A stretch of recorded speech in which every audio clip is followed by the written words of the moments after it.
Dipaksa memilih antara suami atau karier, aku menggugat cerai dan membekukan aset hingga mereka syok. Hari ini, izinkan saya, Dewi Lestari, yang berasal dari sebuah desa kecil di Kabupaten Wonogiri, Jawa Tengah, untuk berbagi kisah hidup saya. Sebelum menikah, saya pernah berpikir bahwa cinta adalah pelampung penyelamat, sebuah jalan mulus yang tinggal saya ikuti. Bagus Wijoyo, dengan segala kelembutan dan perhatiannya, membuat saya yakin bahwa menikah dengannya adalah keputusan paling tepat dalam hidup saya. Namun, hidup seringkali tak terduga. Rencana manusia tak selalu sejalan dengan takdir Tuhan. Hal-hal yang saya kira indah justru menjadi awal dari babak kehidupan yang tak pernah berani saya bayangkan. Saya bertemu Bagus saat baru saja diangkat menjadi ketua tim pemasaran di sebuah perusahaan furnitur di Jakarta. Kehidupan di ibu kota membuat orang-orang bergerak cepat. Pagi hari minum kopi instan terburu-buru, siang hari makan seadanya dari nasi kotak yang sudah dingin. Malam hari, saya sering bekerja lembur hingga yang terdengar hanyalah deru sepeda motor di jalanan yang padat. Suatu malam, hujan gerimis membasahi jalanan Jakarta yang macet total. Saya sedang menunggu bus Transjakarta ketika Bagus menghentikan motornya, memberikan saya jas hujan cadangan, lalu tersenyum ramah dan bertanya, "Mbak pulangnya malam sekali?" Orang Jawa Tengah seperti kami biasanya tidak banyak bicara, tetapi Bagus memiliki cara perhatian yang diam-diam membuat orang lain merasa hangat. Di sore-sore lain setelah jam kerja, ia mengajak saya makan sate ayam atau gado-gado di warung kaki lima. Tidak ada yang mewah, tetapi terasa begitu hangat. Ia bercerita ayahnya meninggal lebih dulu, dan kini ia hanya memiliki seorang ibu, Ibu Ratna, yang baik hati, dan seorang adik perempuan bungsu bernama Sinta di sebuah kecamatan di Wonogiri. Keluarga kami sederhana, tapi penuh kehangatan, katanya. Ia juga bilang ibunya akan menyayangi menantu seperti anak kandungnya sendiri. Mendengarnya, hati saya terasa lega. Setelah hampir setahun berpacaran, ia melamar saya. Saya masih ingat hari itu, ia menggenggam tangan saya erat-erat dan berkata, "Pulang ke Wonogiri ya, Dek. Di sana ada ibu, ada aku. Kamu gak akan sendirian dan sedih lagi." Saya percaya padanya. Pernikahan kami dilangsungkan saat musim panen, ketika sawah-sawah di kampung sedang menguning keemasan. Aroma gabah kering yang dijemur tercium di seluruh halaman. Pesta pernikahan kami sederhana khas Jawa. Ada ayam kampung goreng, oseng-oseng pare, sambal terasi, dan sayur lodeh. Ibu Ratna menggenggam tangan saya sambil tersenyum lembut. "Anakku, sekarang kamu sudah jadi bagian dari rumah ini. Anggap saja ibu ini ibumu sendiri, ya."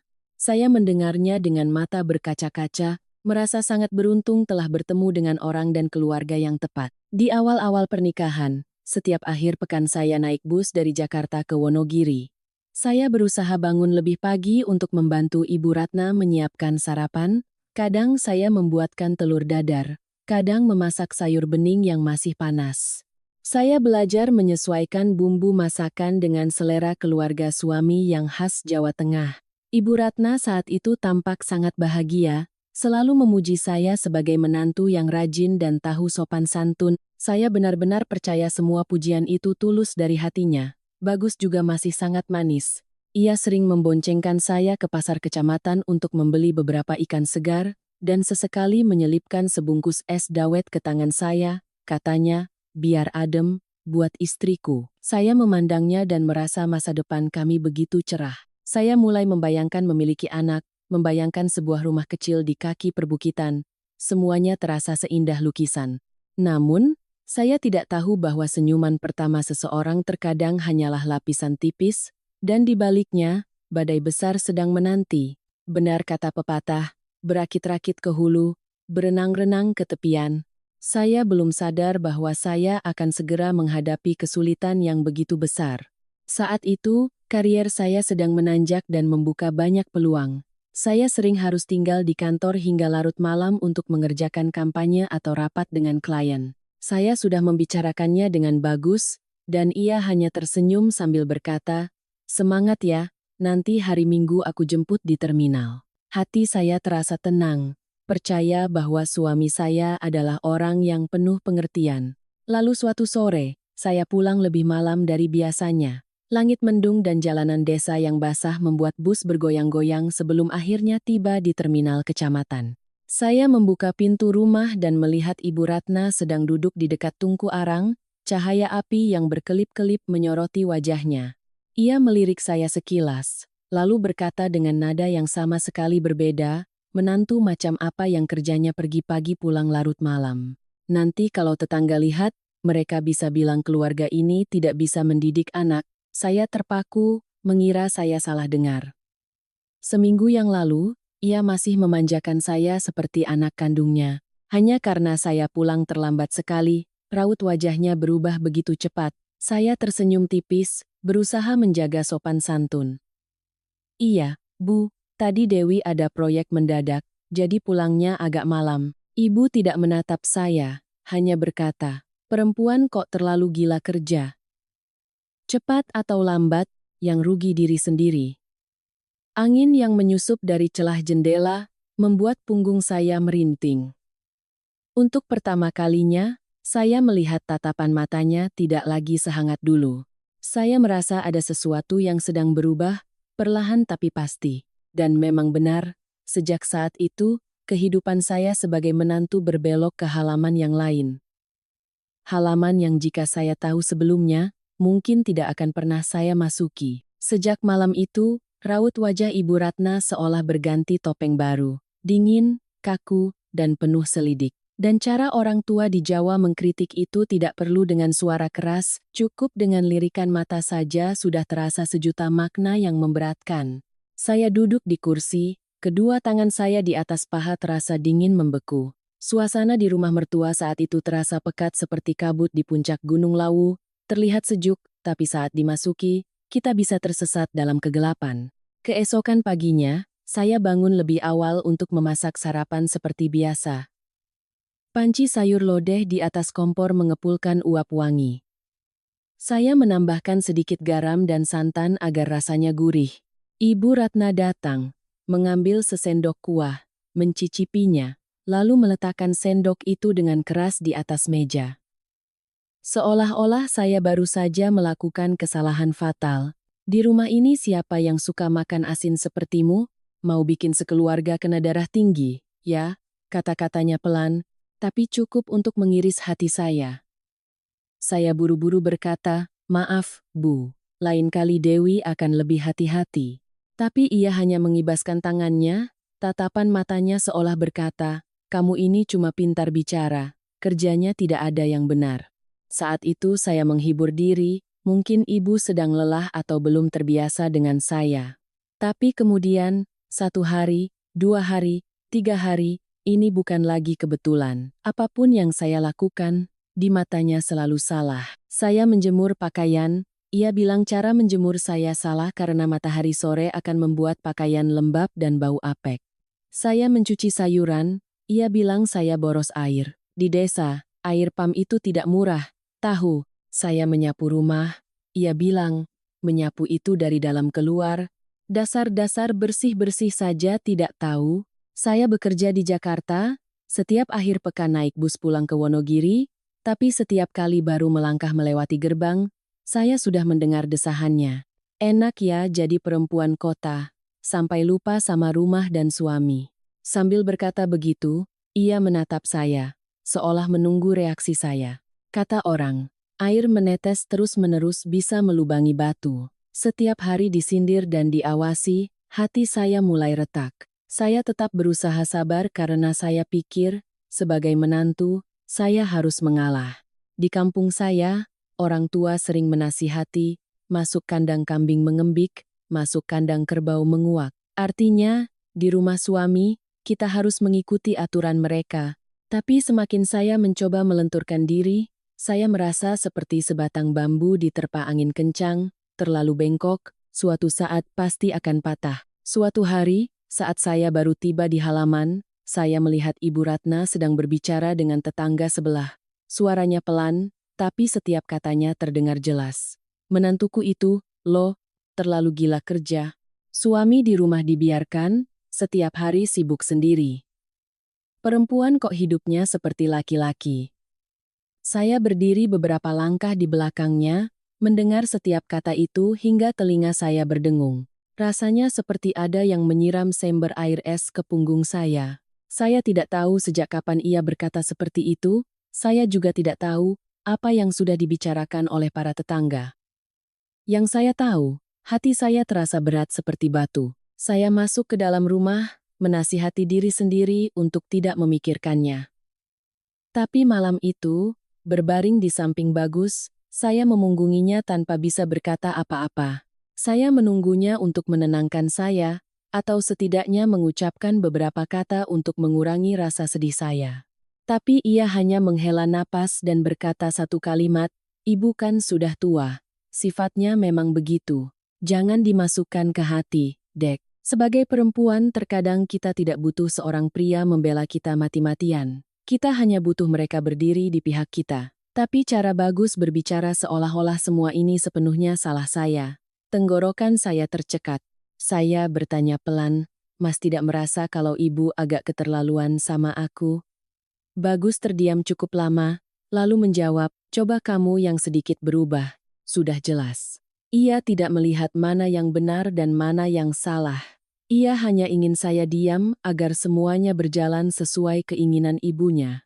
Saya ingat hari itu, udara Wonogiri mulai terasa dingin. Ibu mertua duduk di atas amben bambu, tangannya mengipas-ngipas dengan kipas anyaman, melirik saya seolah sedang menimbang setiap gerakan yang saya lakukan. Mulai dari cara saya membumbui masakan, mengiris sayuran, hingga cara saya meletakkan sendok di meja makan, semuanya ia awasi. Pengawasan yang tidak diucapkan tetapi meninggalkan rasa frustrasi yang terpendam di dalam hati. Suatu hari saya memberanikan diri bertanya, "Bu, kalau ada yang kurang pas dari yang Dewi kerjakan, tolong beritahu langsung ya, Bu, biar Dewi bisa perbaiki." Ibu menyeringai, "Kamu kan sudah dewasa, harusnya tahu sendiri apa yang tidak beres darimu." Ya Tuhan, kalimat itu seperti palu yang menghantam dada saya. Saya duduk di ranjang. Hati saya serasa kehabisan napas. Suatu malam, saya sedang mengerjakan laporan di laptop. Cahaya lampu meja di kamar tidur kami berpendar kuning lembut. Ibu Ratna membuka pintu dan masuk, membawa semangkuk bubur kacang hijau hangat. Ia meletakkannya di meja, tapi suaranya sedingin es. "Kamu mau seperti ini sampai kapan?" Perempuan setiap malam memeluk laptop, nanti jadi bahan omongan orang. Saya tersenyum, mencoba tetap tenang. "Iya, Bu, Dewi selesaikan ini sebentar lagi biar sesuai target." Ibu menatap saya tajam. "Pekerjaan itu apa bisa memberimu anak? Apa bisa jadi sandaran untuk orang tuamu di hari tua nanti?" Saya menunduk, tidak bisa menjawab. Ibu berdiri, meninggalkan aroma jahe dari bubur dan sebuah kalimat yang terukir di hati saya. "Nanti kalau suamimu bosan, jangan salahkan siapa-siapa." Cahaya lampu meja saat itu mendadak kabur. Atau mata saya yang kabur? Saya tidak tahu. Saya hanya ingat duduk sendirian untuk waktu yang lama, mendengarkan suara jangkrik di luar, dan tiba-tiba merasa kehidupan sebagai menantu ini seperti lirik lagu lawas, bagaikan pungguk merindukan bulan. Ternyata, saya telah salah menambatkan harapan. Setelah hari itu, saya mulai mengerti bahwa di rumah mertua, terkadang tidak perlu ada yang berteriak. Cukup satu lirikan mata saja sudah bisa membuat seorang menantu merasa seperti sedang ditelanjangi di tengah pasar. Saya masih berusaha menjaga keharmonisan, tapi semakin saya berusaha, semakin mereka mendorong saya ke sudut. Suatu Sabtu pagi, saya baru saja tiba di rumah, bahkan belum sempat berganti pakaian, Bagus sudah keluar dari kamar dengan wajah canggung. Ia menyodorkan ponselnya dan berbisik. Ibu tanya, "Bulan ini kamu sudah menabung berapa?" Saya terkejut. "Uang tabungan kan tidak perlu dilaporkan." Saya bertanya balik, "Kenapa ibu perlu tahu, Mas?" Bagus mengangkat bahu, berbicara seolah itu hal yang wajar. Kata ibu, "Di dalam rumah tangga harus transparan. Biar ibu yang pegang uangnya, lebih aman." Saya tertawa hambar, suara saya berusaha selembut mungkin. "Uangku sudah aku simpan di bank, Mas. Ada buku tabungannya, bunganya juga jelas." Tapi Bagus mengerutkan kening, berkata setengah bercanda tapi terdengar seperti sayatan pisau. "Kamu pegang uang banyak, banyak buat apa?" Perempuan kalau pegang uang banyak nanti gampang macam-macam. Saya terdiam. Kalimat itu terdengar sangat familiar. Benar, ibunya pernah berkata persis seperti itu. Ternyata ia hanya meniru ucapan ibunya, bukan pendapatnya sendiri. Perasaan dianggap seperti anak kecil yang tidak bisa mengelola uang membuat hati saya sesak. Saat makan malam, Ibu Ratna tiba-tiba menatap saya. Dewi, pekerjaan di Jakarta itu kan berat. Gajinya berapa sih sampai kamu bela-belain begitu? Kapan kamu mau kasih ibu pegang sedikit modal? Saya meletakkan sendok, berusaha tetap tenang. Sudah Dewi tabung di bank semua, Bu. Kalau ibu yang pegang, nanti malah merepotkan Dewi. Ibu melirik ke arah Bagus, lalu kembali ke saya. Kamu bilang begitu maksudnya apa? Sama mertua sendiri kok tidak percaya? Nanti kalau ada apa-apa kamu mau bergantung pada siapa? Saya menjawab pelan, Dewi percaya, Bu. Tapi uang hasil kerja Dewi ingin kelola sendiri. Raut wajah ibu menggelap. Ia membanting sendoknya ke piring, suaranya dingin hingga membuat saya merinding. Kamu bicara begitu sama saja menganggap aku dan Bagus ini orang lain. Suasana di meja makan menjadi berat, seolah seseorang baru saja memecahkan sebotol madu, dan semua rasa manisnya berubah menjadi masam. Saya menatap Bagus, meminta pertolongan, tapi ia hanya menghela napas dan berbisik, kasih ibu pegang sedikit saja, biar beliau senang. Biar beliau senang, tapi aku yang sedih, begitu, saya tidak melanjutkan, tapi hati saya terasa penuh sesak seperti menelan nasi yang belum matang. Beberapa waktu kemudian, saya menemukan sesuatu yang lebih mengejutkan daripada permintaan untuk menyerahkan gaji. Hari itu, saya memeriksa rekening bersama kami untuk bersiap mengirim uang membantu orang tua saya memperbaiki atap rumah yang bocor. Saldo di rekening itu berkurang 12,5 juta rupiah. Saya memeriksa riwayat transaksi dan menemukan bahwa Bagus telah mentransfer uang itu ke rekening pribadinya, lalu dari sana ditransfer lagi ke rekening atas nama ibunya, Ratna. Saya duduk di tepi ranjang, tangan saya gemetar. Saya tidak sedih karena uangnya, saya sedih karena dibohongi. Saya memanggil Bagus dan bertanya. Ia menggaruk kepalanya sambil tersenyum. Aku pinjam sebentar buat ibu, nanti aku ganti. Saya bertanya, kenapa Mas tidak bilang dulu sama aku? Mas tahu kan uang itu mau aku kirim untuk perbaikan rumah di kampung. Bagus mengangkat bahu. Aku takut kamu nanti keberatan. Ibu butuh mendesak. Uang di rumah ini kan uang bersama juga. Kalimat uang bersama itu diucapkan dengan enteng. Tapi bagi saya terasa seberat pikulan yang dilemparkan ke bahu. Saya tidak berdebat lagi, tapi ada sesuatu di dalam hati saya yang retak. Hari-hari berikutnya, sikap Ibu Ratna terhadap saya semakin tajam. Ia tidak membiarkan saya tenang sedetik pun. Mulai dari cara saya mencuci piring, menyapu rumah, hingga saat saya menelepon orang tua saya, ia selalu ikut campur. Suatu kali, saya baru saja selesai berbicara dengan orang tua saya di telepon, ibu sudah berdiri di ambang pintu kamar, berbicara dengan nada sinis. Telepon ke rumah orang tuamu, ya? Bulan ini sudah kirim berapa ke sana? Saya terkejut, tidak tahu sejak kapan ia berdiri di sana. Saya menjawab pelan, cuma sedikit kok, Bu. Rumah di sana lagi perbaiki atap? Ibu tertawa sinis. Jujur saja ya. Anak perempuan kalau sudah menikah tapi masih lebih mementingkan keluarga asalnya daripada keluarga suaminya itu tidak pantas. Hati saya terasa nyeri. Saya belum pernah melihat tatapan sedingin itu. Saya mencoba menjawab, saya hanya berbakti sedikit pada orang tua. Bu, ibu langsung memotong. Berbakti apa? Mulai sekarang, semua pengeluaranmu harus kamu tanyakan dulu ke Bagus. Kalau kamu mau seenaknya sendiri, kamu bukan lagi menantu di rumah ini. Kalimat itu membuat saya bingung. Menantu atau pembantu, saya tidak tahu lagi. Malam itu, Bagus duduk di samping saya di tempat tidur, tangannya mengusap bahu saya dengan lembut. Ibu itu bicaranya ceplas-ceplos, jangan dimasukkan ke hati. Ibu itu sayang sama kamu, makanya khawatir. Saya menatap matanya, hanya melihat sebuah penghindaran, seolah ia tidak mau mendengar kebenaran. Saya bertanya pelan, Mas pikir, di mana salahku? Bagus terdiam lama, baru kemudian berkata, kamu cuma terlalu keras kepala. Langit seakan runtuh di atas kepala saya.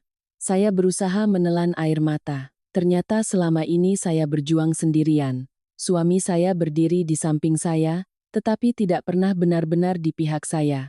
Kehidupan sebagai menantu, yang awalnya sehangat api, kini mulai menjadi abu. Dan di dalam abu itu, saya mencium bau yang sangat familiar. Bau kesedihan, bau diremehkan, bau dari sebuah pernikahan di mana satu orang harus membungkuk menahan sabar demi memuaskan orang lain. Saya bertanya pada diri sendiri, berapa lama lagi saya sanggup bertahan? Tapi saya tidak tahu bahwa apa yang baru saja saya alami hanyalah permulaan. Sesuatu yang jauh lebih menyakitkan sedang menanti di depan. Sejak malam bagus berkata saya terlalu keras kepala, hati saya terasa seperti diremas perlahan, tidak terasa sakit yang jelas, tapi sesak dan sulit bernapas. Saya masih berusaha menjaga keharmonisan karena saya tahu pepatah mengalah untuk menang, tapi semakin saya mengalah, Ibu Ratna semakin menjadi-jadi, dan saya, perlahan-lahan kehabisan tenaga. Suatu Sabtu pagi, saya bersiap-siap berangkat ke Jakarta untuk sebuah proyek. Saat hendak berangkat, pikiran saya masih tertinggal pada beberapa urusan di rumah. Saya menyandang tas dan melangkah ke gerbang. Tapi Ibu Ratna memanggil saya. Suaranya tidak tinggi tapi sedingin es. "Dewi, berhenti." Ibu mau tanya. Saya berbalik. Dengan suara lembut. "Iya Bu, ada apa?" Ibu bersandar di tepi meja, menatap saya dari ujung rambut hingga ujung kaki seolah mencari kesalahan. "Kemarin kamu pulang jam berapa?" "Hampir 8:30 Bu, rapatnya selesai agak malam." Ibu menyeringai. "Menantu orang lain kalau kerja tahu waktu. Kamu ini sekarang kerjanya sampai lupa daratan. Jangan-jangan kamu sudah tidak menganggap rumah ini rumahmu lagi." Kalimat itu seperti tamparan telak di wajah saya. Saya membuka mulut hendak menjelaskan, tapi ia melanjutkan. "Kamu pulang malam begitu. Tetangga sudah mulai gunjingin. Tahu tidak, katanya anak Wonogiri lama hidup di kota jadi ikut-ikutan gaya hidup bebas. Baru pulang kalau hari sudah gelap." Saya terperanjat. "Apa yang Ibu katakan?" Saya menarik napas dalam-dalam agar tidak membalas.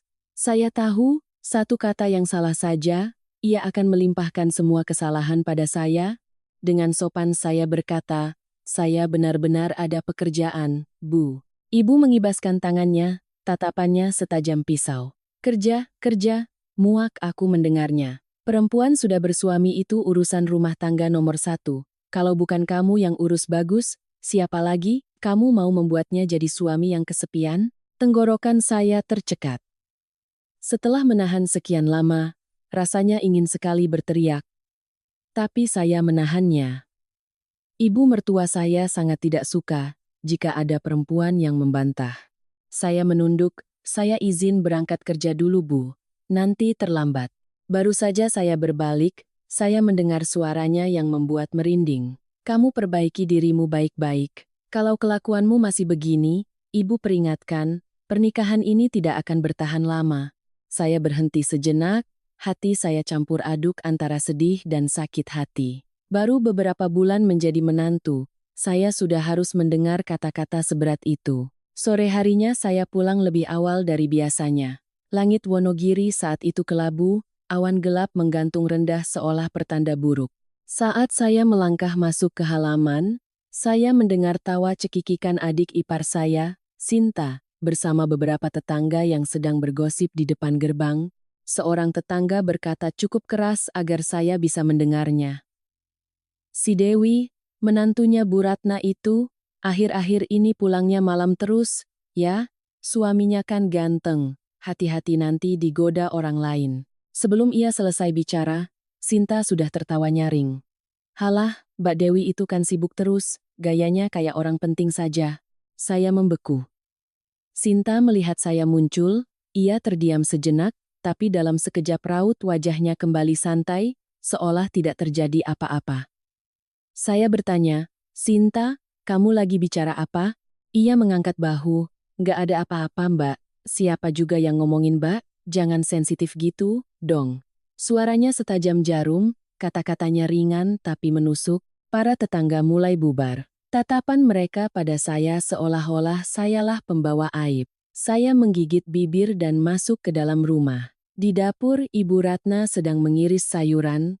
Begitu saya masuk, ia langsung berkata tanpa menoleh, "Kamu kerja model apa sampai jadi bahan omongan orang luar?" Saya benar-benar kehilangan kesabaran. "Saya salah apa, Bu? Saya ini pergi kerja, bukan pergi main." Ibu menghentakkan pisaunya ke talenan, matanya melotot. "Salah, jelas salah. Menantu dari keluarga baik-baik mana ada yang membiarkan dirinya jadi bahan gosip seperti itu? Atau jangan-jangan gosip itu benar?" Tenggorokan saya tercekat, kedua telinga saya berdengung. "Bu, Ibu bicara seperti itu keterlaluan. Itu fitnah." Ibu menatap lurus ke arah saya, suaranya lebih keras dari sebelumnya. "Aku peringatkan kamu, kalau kamu masih membuat keluarga ini malu, jangan salahkan aku." Hati saya seperti pecah berkeping-keping.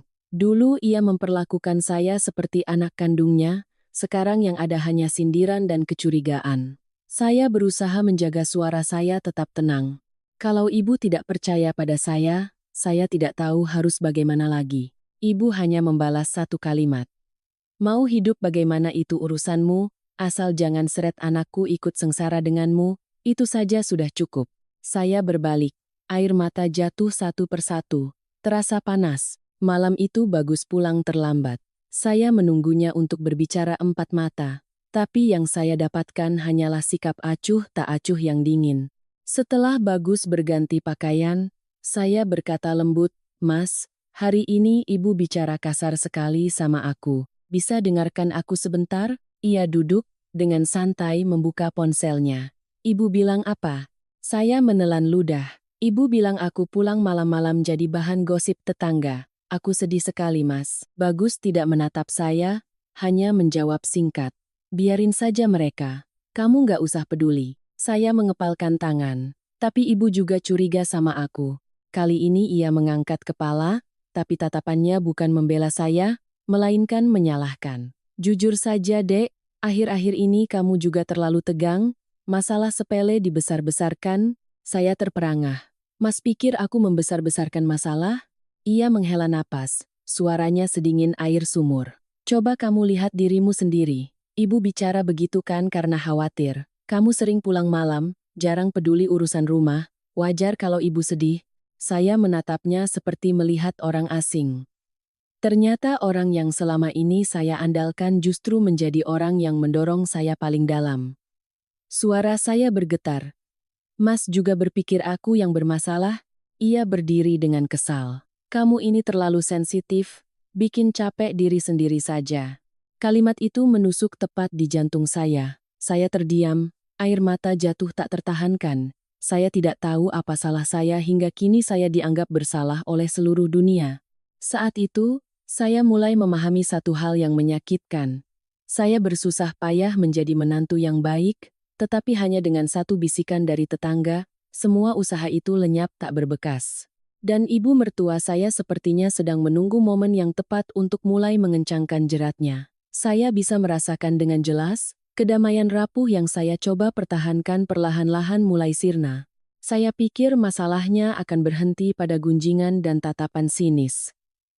Tapi tidak, ternyata itu hanyalah lapisan tipis yang menutupi badai yang jauh lebih besar yang sedang menunggu. Sejak Bagus berkata saya terlalu sensitif, saya merasa seperti orang yang berdiri sendirian di lapangan luas, dikelilingi angin dingin. Suami tidak membela, ibu mertua semakin tajam mengawasi, dan adik ipar menyindir di belakang. Saya mencoba menahan, tetapi rasa sesak di dada ini semakin menjadi-jadi. Suatu sore di tengah pekan, saya baru pulang kerja dan sudah mendengar suara Ibu Ratna dari dapur. "Dewi, sini sebentar, Ibu mau tanya sesuatu." Saya meletakkan tas dan bergegas ke dapur. Ibu sedang duduk memilah-milah seikat kangkung, matanya tidak menatap saya, tapi suaranya penuh sindiran. "Katanya gajimu bulan ini naik, tapi waktu Ibu minta tambahan uang belanja, kamu diam saja. Kenapa?" Saya terkejut. "Dewi belum sempat kasih, Bu.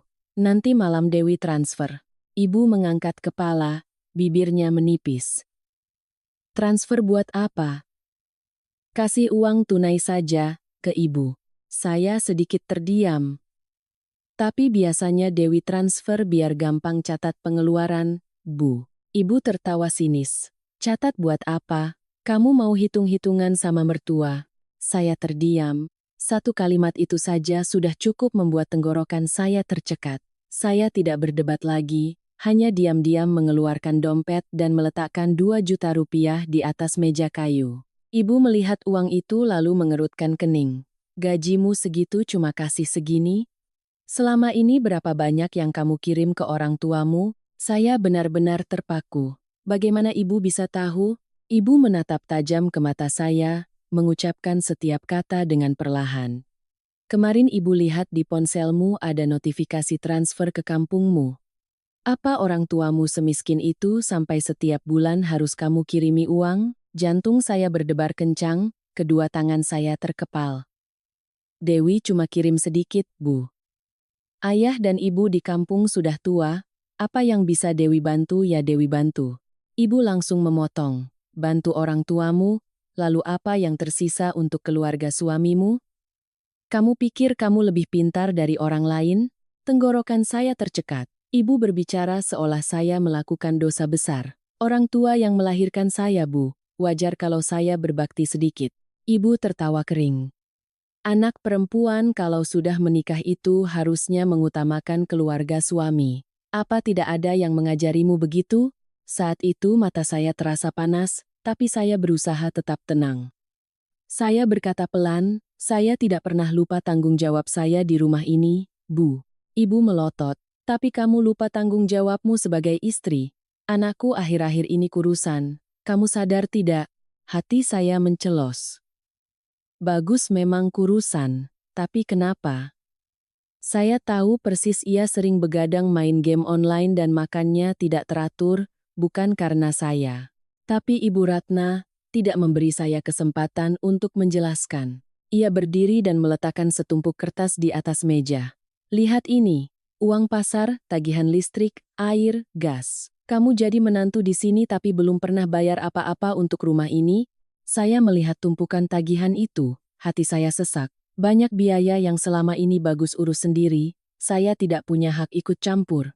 Kenapa ibu melimpahkan semuanya pada saya? Suara saya bergetar, Bu, selama ini saya selalu kasih uang belanja, kan? Sedikit sekali, tidak ada artinya, bentak ibu. Sebulan gajimu belasan juta tapi cuma kasih beberapa ratus ribu. Apa sisanya kamu bawa semua ke orang tuamu? Napas saya memburu, jantung saya berdebar hingga terasa sakit. Ini adalah pertama kalinya dalam hidup saya dihina sedemikian rupa. Saya mengangkat kepala menatap ibu, berusaha agar suara saya tidak bergetar.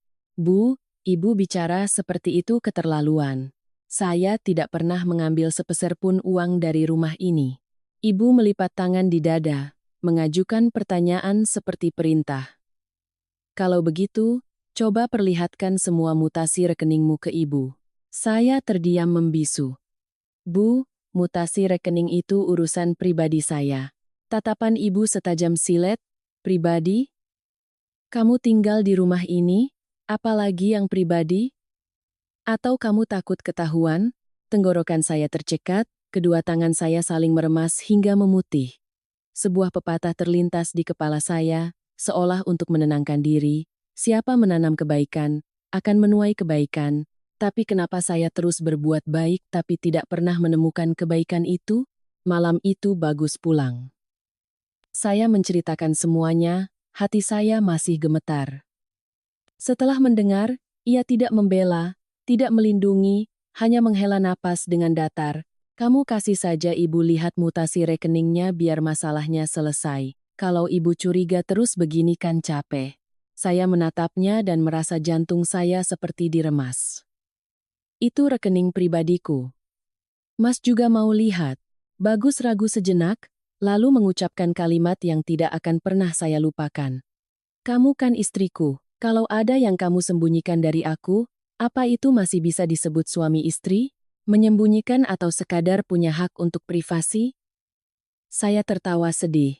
Mas sama ibu mau mengontrol semua uangku. Kalau begitu, apa bedanya aku dengan dompet berjalan? Bagus menjadi marah. Jangan berlebihan. Ibu itu cuma mau yang terbaik untuk kita. Saya menatap matanya, tidak menemukan kepercayaan, tidak menemukan simpati. hanya ada jarak yang semakin melebar di antara kami. Saya sadar, keluarga ini tidak butuh saya untuk mengerti. Mereka hanya butuh saya untuk tunduk. Malam itu, saya menangis terseduh-seduh di kamar. Di luar, angin menderu menembus celah atap, terdengar seperti desahan seseorang. Tidak ada yang tahu, di saat itu, saya sudah mulai meragukan pernikahan saya sendiri. Saya teringat orang tua di kampung, teringat nasihat mereka waktu kecil, "Nak, kalau sudah masuk ke rumah orang, jaga harga dirimu, mengalah itu perlu, sabar itu harus, tapi jangan sampai kamu direndahkan." Tapi sekarang, semakin saya mengalah, semakin mereka merendahkan saya, dan saya tidak tahu berapa lama lagi saya sanggup bertahan. Setelah malam itu, saya terus-menerus gelisah. Mata terpejam, tapi jantung berdebar kencang, seolah mau melompat dari dada. Tinggal di rumah mertua, saya selalu berusaha mengecilkan diri, tapi semakin saya mengecil, semakin mereka ingin menghancurkan saya hingga menjadi debu. Keesokan paginya, saya bangun lebih awal seperti biasa. Udara Wonogiri di awal musim kemarau terasa sejuk, kabut tipis menyelimuti halaman hingga pepohonan di depan gerbang terlihat samar-samar. Saya hendak diam-diam menyiapkan sarapan, tapi Ibu Ratna memanggil saya. "Dewi, sini." Suaranya datar, tapi di dalamnya ada sesuatu yang tajam seperti pisau tersembunyi. Saya menelan ludah dan melangkah ke dapur. Ibu sedang berdiri di samping lemari kayu, di depannya ada sebuah buku catatan berwarna merah, seperti buku kas. Ia membukanya dan meletakkan sebuah pulpen di sampingnya. "Duduk sini." Jantung saya berdebar kencang. Suara ibu terdengar monoton. "Mulai hari ini, semua pemasukan dan pengeluaranmu, kamu catat di sini. Gaji, bonus, uang transport, jangan ada yang terlewat." Saya tertegun, tidak percaya dengan apa yang saya dengar. "Bu, kenapa harus dicatat semua?" Ibu menatap saya. Matanya sedingin es. "Biar ibu tahu bagaimana caramu membelanjakan uang. Menantu di rumah ini tidak boleh ada yang tidak jelas. Atau kamu mau menyembunyikan sesuatu?" Saya berusaha tetap tenang.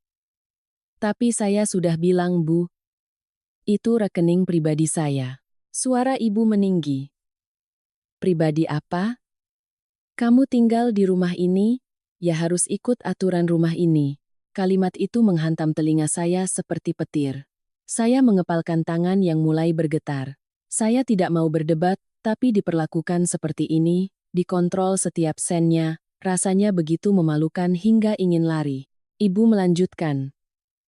"Catat juga semua uang yang kamu kirim ke orang tuamu.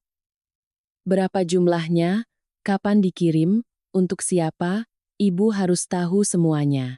Saya membeku. Saat itulah saya sadar, ibu bukan hanya ingin mengontrol, ia ingin menghancurkan harga diri saya. Saya menarik napas dalam-dalam. "Bu, mohon maaf, untuk urusan itu izinkan saya menyimpannya sendiri." Ibu Ratna meletakkan tangannya di atas meja, mencondongkan tubuh ke arah saya. "Menyimpan sendiri buat apa? Atau jangan-jangan kamu punya sesuatu yang mencurigakan?" Saya menggelengkan kepala, mata saya panas. "Saya tidak punya." "Kalau begitu, serahkan ponselmu ke sini. Biar ibu periksa riwayat transfernya biar jelas." Saya terkejut dan secara refleks menyembunyikan ponsel saya di dada. Ibu Ratna melihatnya, matanya menyala. "Lihat dirimu. Ibu baru bilang begitu saja reaksimu sudah seperti menyembunyikan emas. Kamu pikir di rumah ini tidak ada yang mengerti kelakuanmu?" Saya gemetar ketakutan, tapi tetap berkata, "Bu, ponsel itu barang pribadi. Ibu tidak seharusnya melihatnya." Sinta masuk dari luar.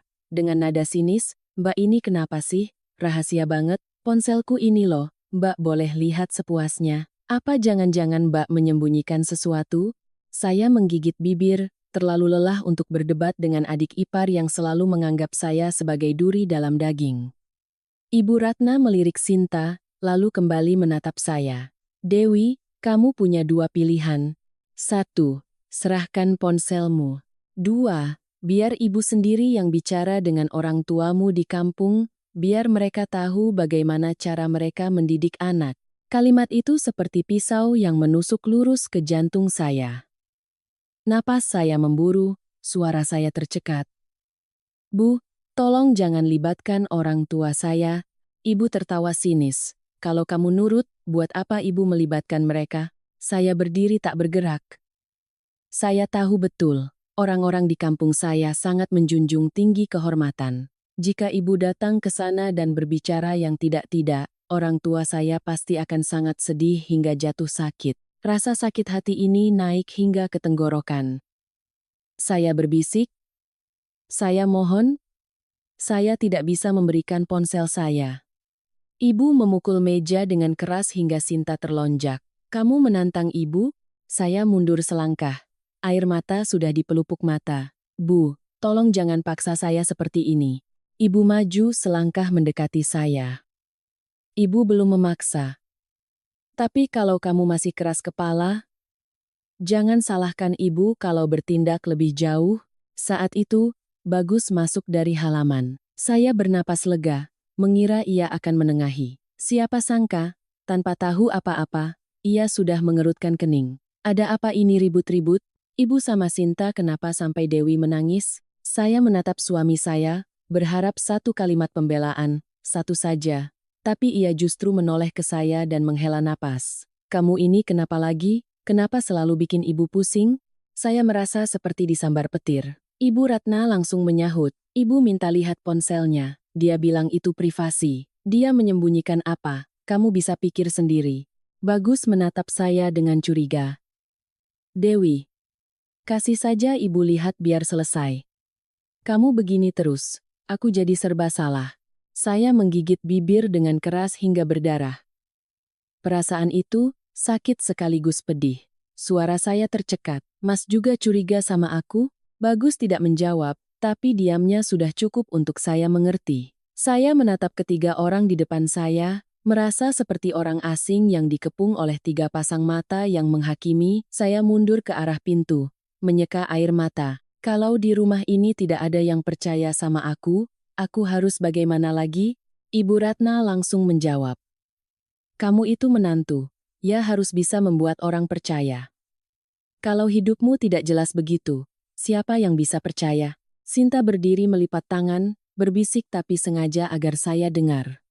Kalau Mbak tidak betah, pergi saja biar tidak bikin repot. Saya menoleh menatapnya, tersenyum hambar dengan putus asa. Baik, Mbak mengerti. Lalu saya berjalan ke kamar dan mengunci pintu. Di balik pintu itu, terdengar suara hati saya yang pecah berkeping-keping. Di luar, angin mulai berembus kencang. Saat itulah saya benar-benar memahami sebuah pepatah. Tali yang lembut bisa mengikat dengan kuat, tapi jika terus ditarik, ia juga akan putus. Dan saya tahu, di dalam hati saya, tali itu sudah mulai robek. Saya pikir segalanya akan sedikit tenang setelah saya mengunci diri di kamar. Tapi ternyata, keheningan sebelum badai selalu menjadi yang paling menakutkan. Keheningan itu membuat dada saya terasa berat seolah menanggung beban batu.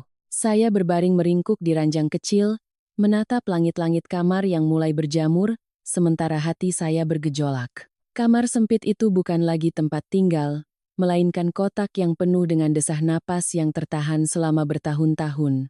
Saya menangis hingga lelah lalu tertidur. Saat tersentak bangun, hari sudah gelap. Di luar, angin bertiup kencang, suara seng atap yang beradu terdengar berisik. Saya merasa rumah ini pun sedang merintih, sama seperti hati saya.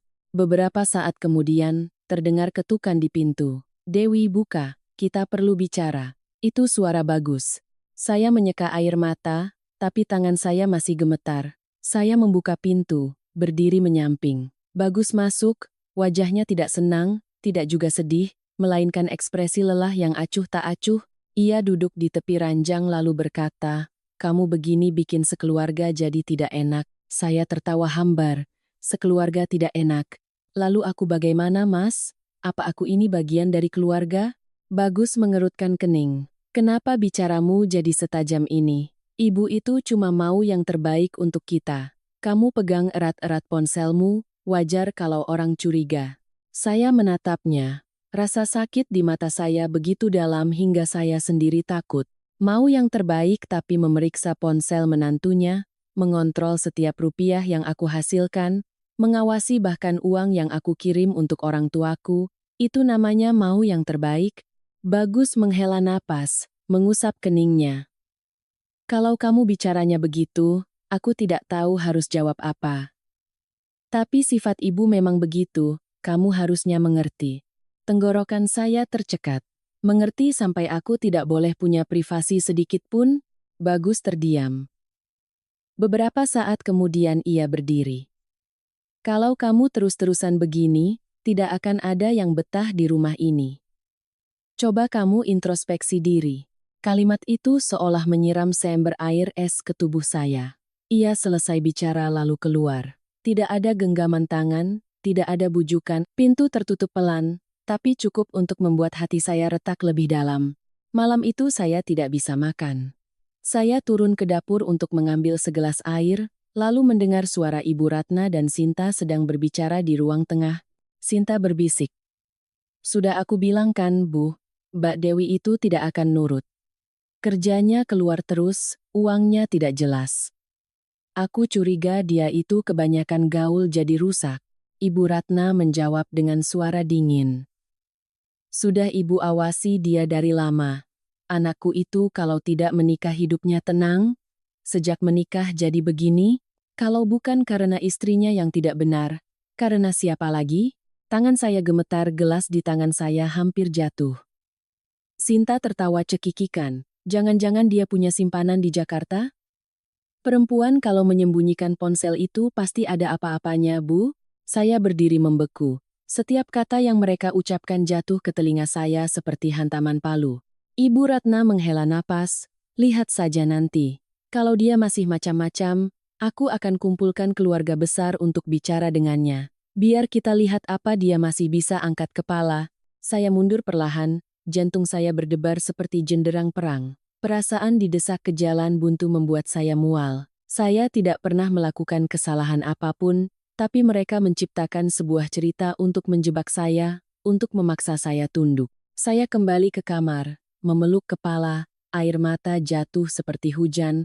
Sebuah pepatah yang diajarkan nenek saya tiba-tiba muncul di benak, burung takut pada ranting yang bengkok, perempuan takut pada fitnah.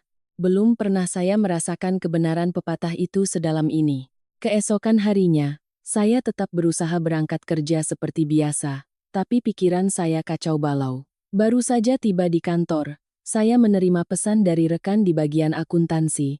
Dewi, tadi pagi ada yang mencarimu di lobi, sepertinya ibu mertuamu.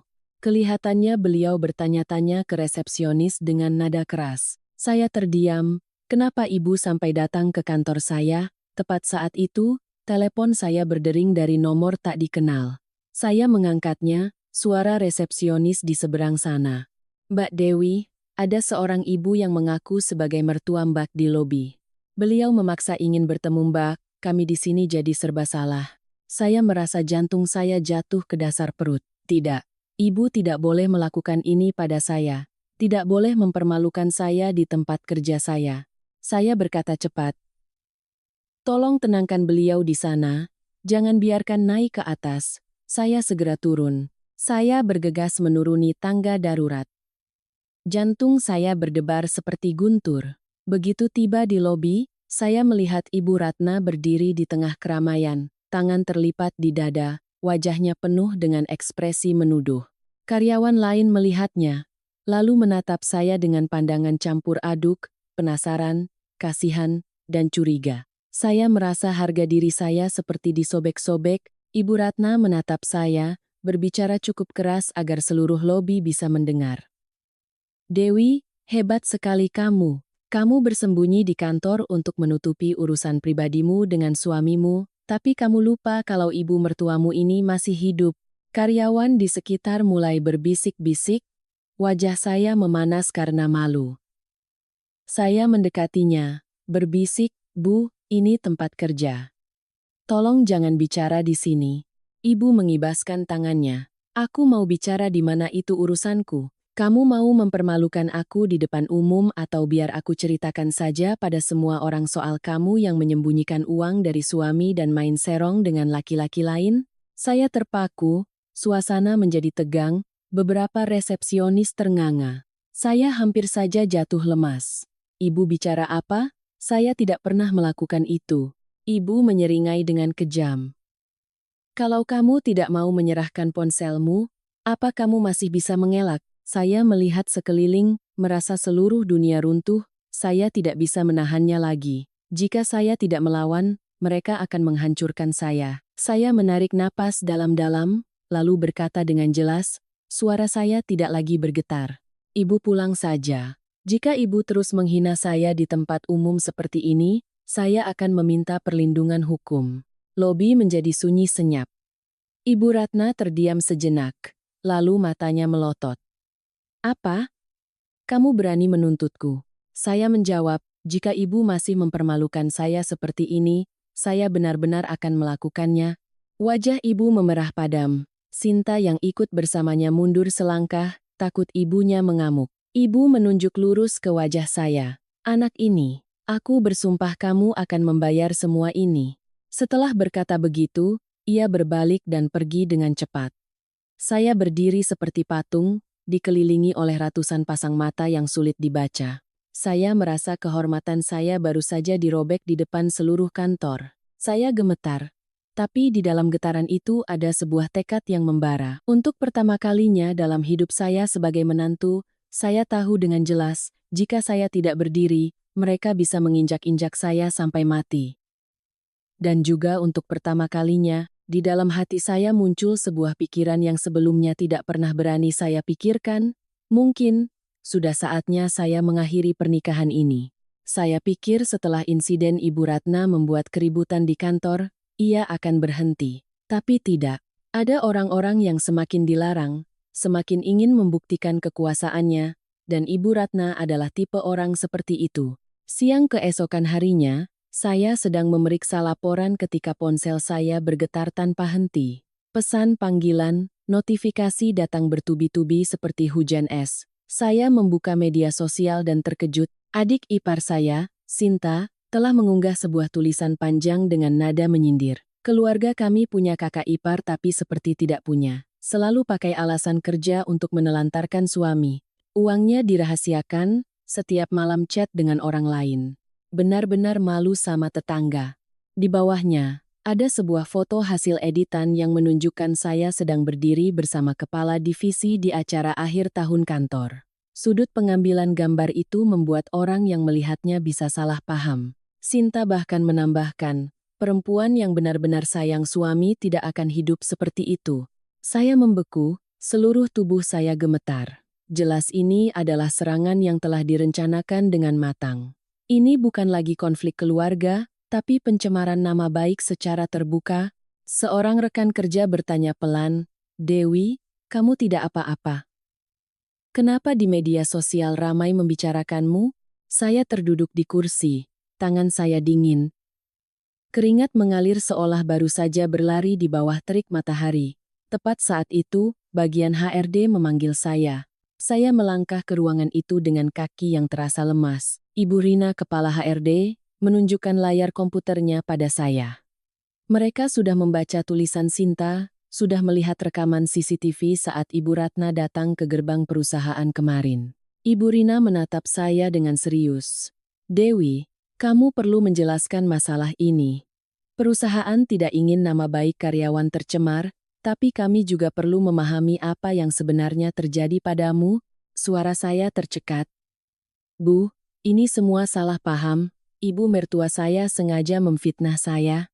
Saya menunjukkan pada Ibu Rina semua rekaman suara, dari saat Ibu Ratna memaksa saya menyerahkan mutasi rekening, menuntut untuk memeriksa ponsel, dan menjelek-jelekan saya di depan tetangga.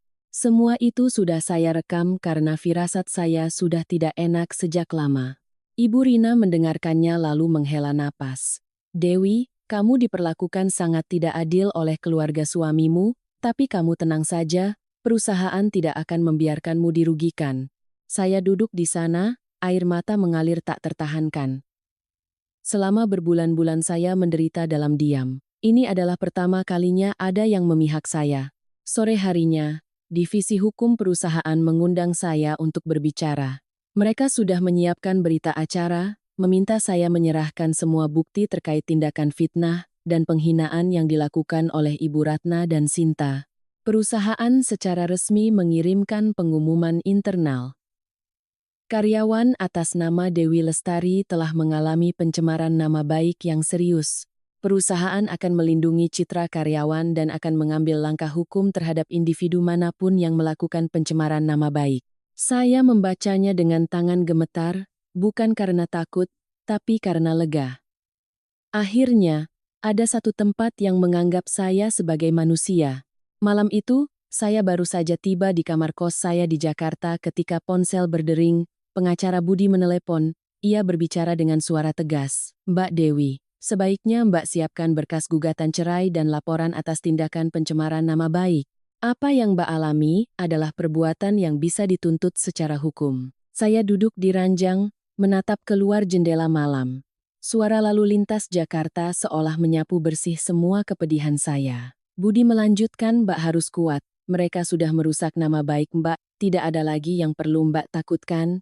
Saya menggenggam ponsel erat-erat, dada saya terasa sesak, sakit tapi juga penuh tekad. Saya berkata pelan, baik Pak, saya akan melakukannya. Saya sudah cukup menderita. 3 hari kemudian, Ibu Ratna datang lagi ke Jakarta. Kali ini ia membawa Sinta. Mereka berdua berdiri menunggu di depan gerbang kantor, memegang selembar karton yang ditulis dengan spidol merah. Menantu durhaka, selingkuh, sembunyikan uang. Karyawan di perusahaan menjadi heboh, banyak yang menatap saya dengan iba. Saya melangkah keluar dengan tenang, berhadapan langsung dengannya. Ibu melakukan ini melanggar hukum, ibu membentak. Kamu yang mempermalukan keluarga saya lebih dulu. Saya harus menuntut kembali kehormatan anak saya. Saya menatapnya dalam-dalam, hati saya tiba-tiba menjadi sangat tenang. Bu, saya sudah mengumpulkan cukup bukti.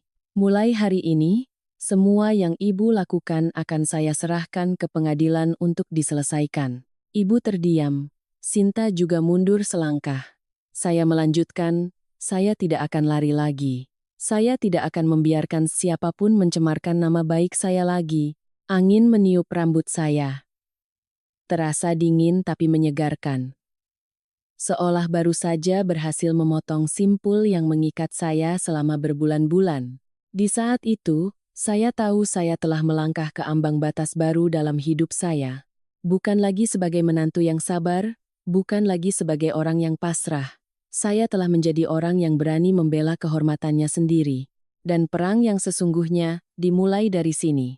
Setelah hari di mana Ibu Ratna dan Sinta membuat keributan di kantor, saya tahu segalanya telah melampaui batas pertengkaran keluarga. Ini bukan lagi sekadar masalah mertua dan menantu, melainkan penghinaan yang disengaja, sebuah tindakan yang membuat saya kehilangan muka di tempat kerja.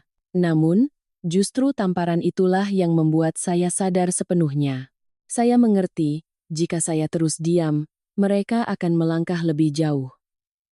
Dan benar kata pepatah, sepandai-pandai tupai melompat, akhirnya jatuh juga. Saya sudah berada di titik di mana saya harus melawan. Sore itu, saya bertemu dengan pengacara Budi di sebuah kafe dekat kantor. Hujan gerimis turun tipis, jalanan basah memantulkan cahaya lampu kuning yang hangat, sementara saya, dengan tangan yang terasa dingin di dalam sweater tipis, merasa gelisah. Budi mendorong sebuah map ke arah saya. Ini adalah gugatan cerai sepihak dan laporan perlindungan nama baik. Mbak baca sekali lagi, jika setuju, silakan tanda tangan. Saya menatap tulisan-tulisan dingin itu. Alasan, dihina dan difitnah oleh keluarga suami, menyebabkan kerugian serius pada kehormatan pribadi. Saya menarik napas dalam-dalam, dada saya seperti diremas. Pak Budi, apa tindakan saya ini tidak berlebihan? Ia menatap lurus ke arah saya, pandangannya tenang. Mbak Dewi, Mbak sudah menderita terlalu lama. Ini adalah tindakan membela diri, bukan berlebihan. Mereka sudah mendorong Mbak ke titik di mana tidak ada jalan untuk mundur lagi. Saya menunduk, kedua tangan saya terkepal. Benar, jika saya tidak melindungi diri saya sendiri, siapa lagi? Saya menandatanganinya. Goresan pena saya sedikit bergetar, tapi tegas.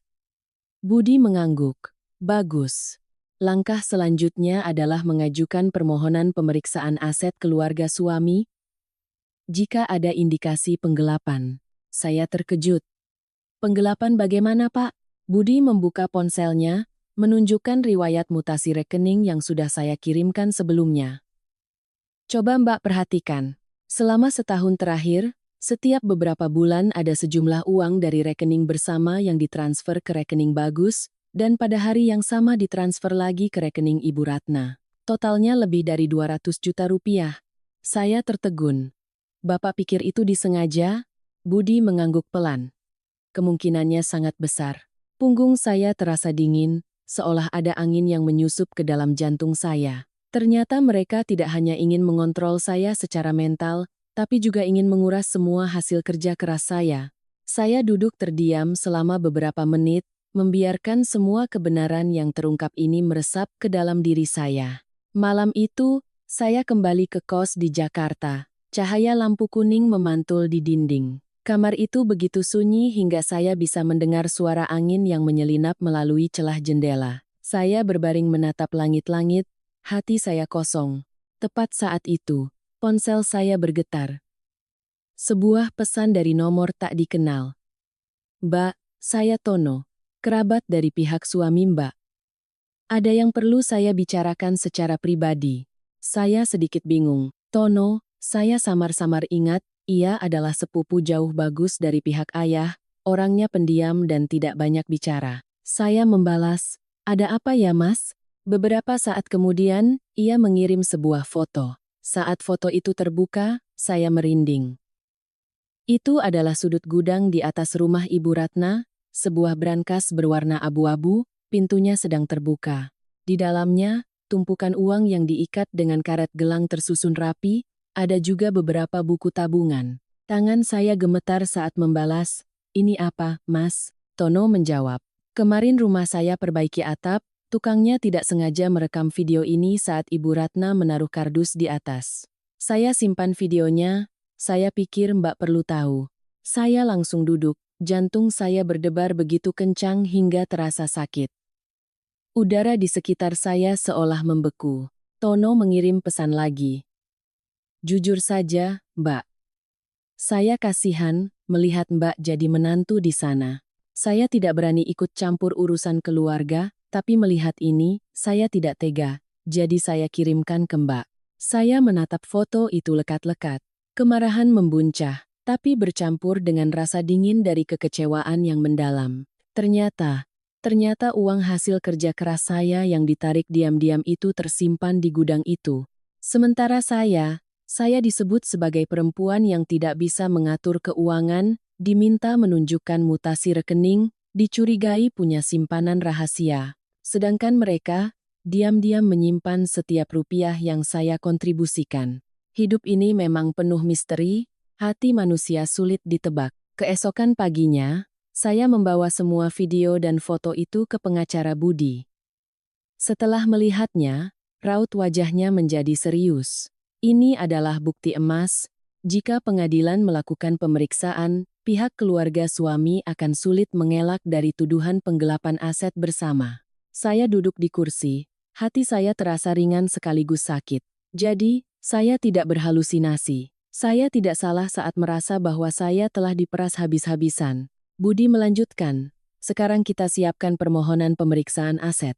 Pengadilan akan mengirim jurusita ke rumah Ibu Ratna. Jika jumlah uang di brankas itu cocok dengan waktu penarikan, kasus ini akan berbalik total. Saya mengangguk, tapi tangan dan kaki saya masih terasa dingin. Sebagian dari diri saya ingin kebenaran terungkap, tapi sebagian lagi masih merasa sakit, karena mereka adalah keluarga suami saya, orang-orang yang pernah saya percayai. Sore itu, Bagus menelepon saya.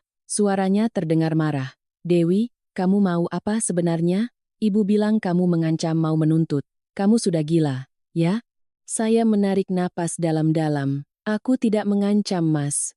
Aku benar-benar melakukannya. Bagus membentak, kamu mau menghancurkan keluarga ini, kan? Saya tertawa sedih. Bukan, Mas.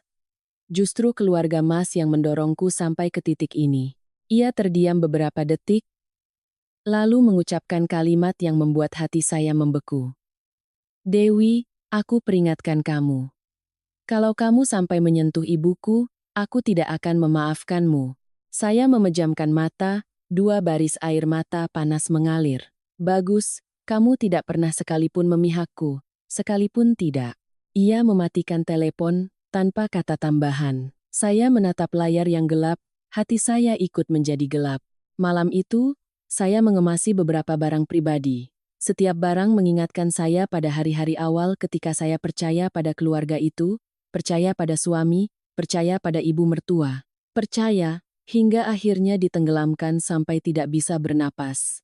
Saya melipat sapu tangan bordiran ibu saya dan memasukkannya ke dalam tas. Tangan saya gemetar, saya berbisik pada diri sendiri, maafkan aku, Bu, aku tidak sanggup lagi. Ada batas-batas tertentu di mana jika seorang perempuan tidak berdiri untuk dirinya sendiri, ia akan dihancurkan seumur hidupnya. Dan saya tahu, saya telah melewati batas itu. Pagi harinya, saya mengajukan gugatan ke pengadilan.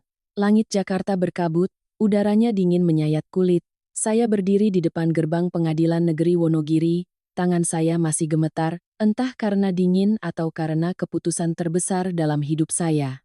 1 kali tindakan tegas lebih baik daripada 10 kali menahan derita. Kalimat itu saya ucapkan pada diri sendiri saat melangkah masuk ruang pengadilan ramai. Orang-orang yang berperkara soal tanah, utang piutang, perceraian, semuanya membawa beban pikiran yang berat. Saya duduk menunggu nomor antrian, memeluk map berisi berkas. Di dalam tumpukan kertas itu, ada seluruh perjalanan pernikahan yang telah saya coba pertahankan, coba selamatkan, coba jahit kembali dengan segala harapan. Kini, semuanya hanya menjadi beberapa lembar surat gugatan yang dingin. Tiba giliran saya. Saya mengikuti panitera masuk ke ruang mediasi. Bagus sudah duduk di sana, kemejanya kusut, matanya cekung. Tapi yang membuat saya sedih adalah ia tidak menatap saya sedikit pun. Di sampingnya ada Ibu Ratna, mengenakan baju berwarna gelap, wajahnya pucat tapi tatapan matanya masih setajam pisau. Saya duduk. Suasana begitu hening hingga suara pulpen hakim yang mengetuk pelan meja terdengar jelas. Hakim mediator membuka pembicaraan dengan suara tenang. Hari ini kita akan melakukan mediasi pertama antara Saudari Dewi Lestari dan Saudara Bagus Wijoyo. Apakah kedua belah pihak masih ingin berdamai? Saya menatap Bagus, ia menunduk dalam diam. Hakim menatap saya. Saudari Dewi, apakah Anda masih ingin melanjutkan pernikahan ini? Saya menarik napas dalam-dalam, jantung saya berdebar kencang. Yang mulia, saya tidak bisa melanjutkannya. Saya telah dihina, dikontrol, dan difitnah dalam waktu yang lama. Kepercayaan saya sudah tidak ada lagi. Ibu Ratna langsung berdiri. Kamu bicara begitu enak saja. Saya menyayangimu seperti anak sendiri. Saya pegang uang itu untuk membantumu menabung. Saya awasi ponselmu karena takut kamu selingkuh dari Bagus. Hakim mengangkat tangan, meminta agar tetap tenang. Ibu Ratna duduk kembali, tapi mulutnya masih bergumam seolah membela diri. Hakim beralih ke Bagus. Saudara Bagus, bagaimana pendapat Anda? Bagus mengangkat kepala, menatap saya sejenak, lalu menatap Hakim. Saya ingin istri saya kembali, Yang Mulia. Tapi dia harus berubah. Terlalu banyak rahasia. Saya tertawa sedih. Mas menyebut usahaku menyimpan uang hasil kerjaku sendiri sebagai rahasia? Mas menyebut penolakanku memberikan ponsel pada ibumu sebagai rahasia? Ia menggigit bibir, tidak menjawab. Hakim mencatat. Lalu melanjutkan, pengacara Budi telah mengirimkan berkas yang disertai semua rekaman suara dan mutasi rekening. Pengadilan telah memeriksanya, dan ada satu poin penting, adanya indikasi penggelapan aset. Suasana di ruangan itu langsung berubah. Ibu Ratna terkejut. Penggelapan apa?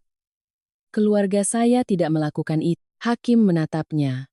Sejumlah uang yang ditarik dari rekening bersama dan ditransfer ke rekening saudara Bagus lalu ke rekening ibu perlu diverifikasi. Pengadilan akan mengirim jurusita untuk melakukan pemeriksaan. Bagus terkejut, menoleh ke ibunya. Apa maksudnya ini, Bu? Wajah Ibu Ratna memerah. Ibu hanya pegang sementara. Perempuan ini, dia jahat makanya menuntut macam-macam. Hakim menyimpulkan. Pengadilan memutuskan untuk menunda mediasi. Selama waktu ini petugas akan datang untuk memeriksa aset di rumah keluarga sesuai dengan prosedur. Saya melihat pemandangan itu. Hati saya tidak senang, tidak juga puas, hanya terasa hampa. Ada pepatah berani karena benar, takut karena salah. Tapi berdiri di sini, saya justru merasa lebih banyak sakit hati daripada lega. Sore itu, petugas pengadilan bersama polisi setempat datang ke rumah Bagus. Saya tidak ikut karena tidak ingin berhadapan langsung, hanya mengamati dari kejauhan di rumah tetangga sebelah. Bau asap dapur dan kayu lembab yang familiar tercium dari rumah Ibu Ratna. Petugas meminta Ibu Ratna untuk membuka semua tempat penyimpanan aset untuk diperiksa. Ibu Ratna tertawa canggung. Rumah saya tidak ada apa-apa, Pak. Tapi matanya bergerak gelisah, tangannya sedikit gemetar. Mereka mulai memeriksa setiap ruangan, dapur, kamar tidur, lemari pakaian, dan akhirnya naik ke gudang, tempat Tono mengirimkan foto itu pada saya. Seorang petugas menarik brankas abu-abu itu dan mencoba membukanya. Ibu Ratna bergegas naik. Brankas itu peninggalan suami saya, isinya cuma barang kenangan. Petugas dengan tenang memintanya untuk membukanya. Saya menahan napas, mengintip melalui celah dinding rumah tetangga. Angin bertiup kencang, membuat jendela bergetar. Klik, pintu brankas terbuka. Bau kertas tua dan tinta uang yang khas menyebar. Saya melihat dengan jelas tumpukan uang yang diikat rapi dengan karet gelang, tersusun seperti baru saja diletakkan. Di sampingnya, beberapa buku tabungan dengan jenis yang sama seperti yang biasa saya gunakan. Seorang petugas bertanya, "Uang ini dari mana?" Ibu Ratna gemetar. Saya menabung dari uang pensiun, uang hasil jual babi dan ayam." Petugas membuka buku tabungan. Waktu penyetoran ini cocok dengan saat putra ibu menarik uang dari rekening bersama. Bagus lemas. "Bu, jelaskan Bu, kenapa uang bersama ada di sini?" Ibu Ratna terisak. Ibu takut dia habiskan, jadi ibu simpan." Petugas mencatatnya di berita acara, tulisan tangannya yang rapi terasa dingin, seolah membubuhkan stempel terakhir pada kebenaran yang sudah saya duga. Saya berdiri di sana, angin bertiup menusuk kulit, tapi hati saya lebih dingin. Tidak ada perasaan kemenangan sama sekali, hanya rasa sakit yang hancur berkeping-keping karena orang yang pernah saya panggil ibu. Di akhir pemeriksaan, petugas turun dan membacakan berita acara sebelum ditandatangani. Saya berdiri di halaman, tidak masuk. Seorang petugas melihat saya dan berbisik, "Mbak Dewi, Mbak sangat kuat, biarkan hukum yang berjalan." Saya menunduk berterima kasih. Di dalam rumah, Bagus terduduk lemas di ambang pintu, kedua tangannya memegangi kepala. Ibu Ratna menangis sejadi-jadinya, tapi air mata itu tidak lagi bisa menyentuh hati saya, karena saya paham, ada air mata yang jatuh bukan karena penyesalan, melainkan karena perbuatannya terbongkar. Angin sore bertiup, membawa aroma tanah basah dan bunga jeruk dari kebun sebelah. Hati saya terasa sedikit lebih ringan, seolah baru saja meletakkan beban berat dari pundak saya. Saya berbalik, melangkah keluar gerbang. Langit masih kelabu, tapi saya melihat secercah cahaya redup di kejauhan. Saya berkata pada diri sendiri, jalan di depan masih panjang, tapi setidaknya, mulai dari sini, saya tidak lagi berjalan dalam kegelapan. Kabar tentang petugas pengadilan yang memeriksa rumah ibu mertua saya menyebar lebih cepat dari angin di perbukitan Wonogiri. Hanya dalam satu pagi, seluruh kampung sudah ramai dengan berbagai versi gosip. Penjual sayur di pasar berbisik, "Rumah Bu Ratna digeledah." "Ya?" katanya susah. Ternyata uangnya penuh di brankas. Setiap kalimat adalah tusukan pisau pada apa yang disebut harga diri yang selama ini ia gunakan untuk menekan saya. Saya kembali ke tempat kos. Mia, sahabat saya, sedang memijat kaki seorang nenek tetangga. Begitu melihat saya masuk, ia mengangkat kepala. "Muka kamu pucat sekali. Ada apa?" Saya meletakkan tas di kursi dan berbisik, "Mereka menemukannya." Persis seperti informasi dari mata-mata, Mia berhenti memijat, matanya membelalak. "Serius? Gila, ada ya orang serakah begitu?" Saya tertawa hambar. "Mia, hati manusia itu dalam, serakah membawa celaka. Pepatah itu sepertinya diciptakan untuk orang seperti dia. Mia menghela napas, menuangkan segelas air hangat untuk saya. Lalu bagaimana reaksi Bagus? Saya terdiam sejenak sebelum menjawab. Dia menatap ibunya seperti orang asing. Tapi masih ada rasa kasihan karena ikatan, bukan karena benar atau salah. Mia menggelengkan kepala. Kalau kamu masih kasihan sama orang seperti itu, nanti aku tampar kamu. Saya tertawa kecil, tapi tawa itu terasa berat. Terkadang, tawa hanyalah topeng untuk menutupi kehancuran di dalam. Sore harinya, ponsel saya bergetar. Sebuah pesan panjang dari tetangga, Mbak Wati, orang yang beberapa kali membela Ibu Ratna dalam urusan masak-memasak dan pakaian. Dewi, aku minta maaf. Dulu aku kira kamu yang kurang ajar, sekarang aku baru tahu kamu dizalimi. Uang yang dia sembunyikan banyak sekali, seluruh kampung sedang membicarakannya. Kamu yang kuat, ya. Saya membacanya dan menangis. Bukan karena bahagia, tapi karena akhirnya ada orang yang melihat kebenaran yang telah saya tanggung begitu lama. Tepat saat itu, saya menerima telepon dari hakim. Saudari Dewi, pengadilan sangat menghargai sikap kooperatif Anda. Hasil pemeriksaan aset sudah ada. Pengadilan akan mengirimkan surat panggilan untuk sidang berikutnya.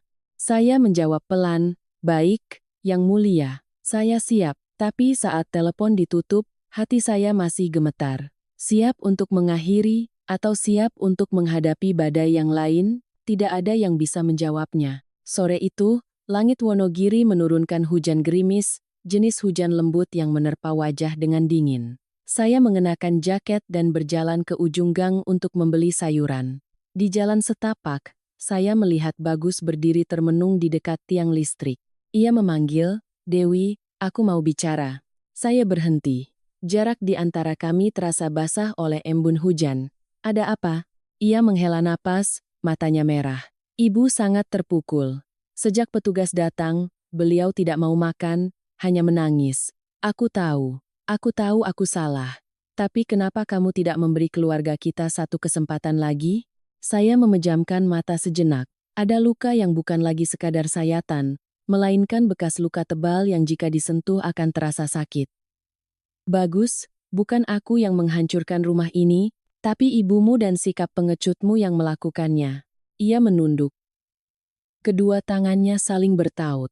Aku minta maaf, tapi kita pernah bahagia, kan? Saya tertawa sedih. Kebahagiaan tidak bisa menyelamatkan pernikahan ketika kepercayaan sudah membusuk. Air menetes bisa melubangi batu, kata-kata pedas bisa mengikis hati. Selama ini, hatiku sudah terkikis habis. Bagus. Ia mengangkat kepala. Matanya seperti orang yang sedang tenggelam. Tidak bisakah kamu memaafkan ibuku untuk yang terakhir kalinya?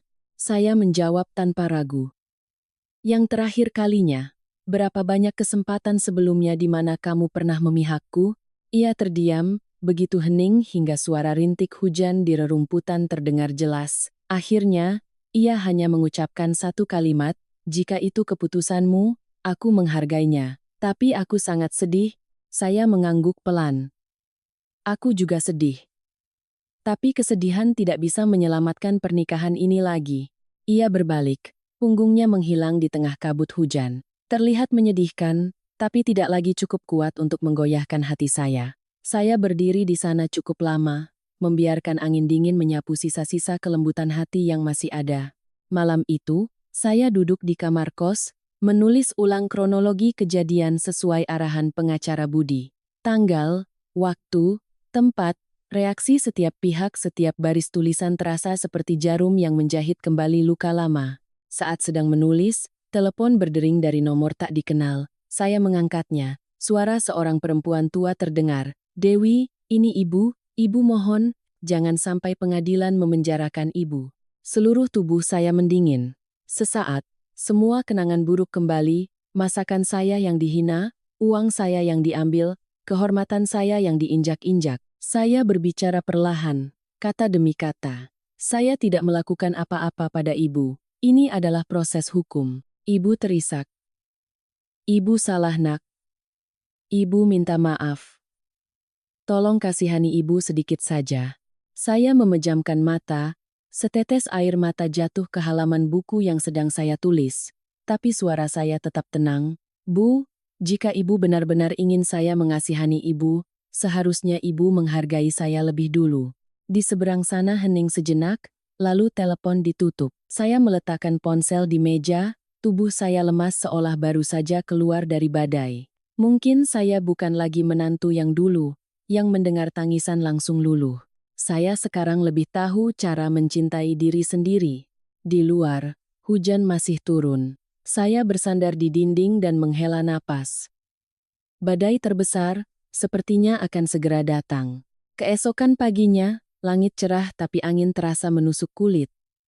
Di Wonogiri, dinginnya akhir musim kemarau bisa menembus jaket tebal. Baru saja saya melangkah keluar dari kos, ibu pemilik kos memanggil saya, Devi. Di luar orang-orang lagi ramai membicarakan keluarga suamimu. Saya berhenti, jantung saya berdebar kencang. Bicara apa, Bu? Ibu kos mengerutkan kening. Mereka bilang kamu menantu tidak tahu berterima kasih, menuntut mertua sendiri.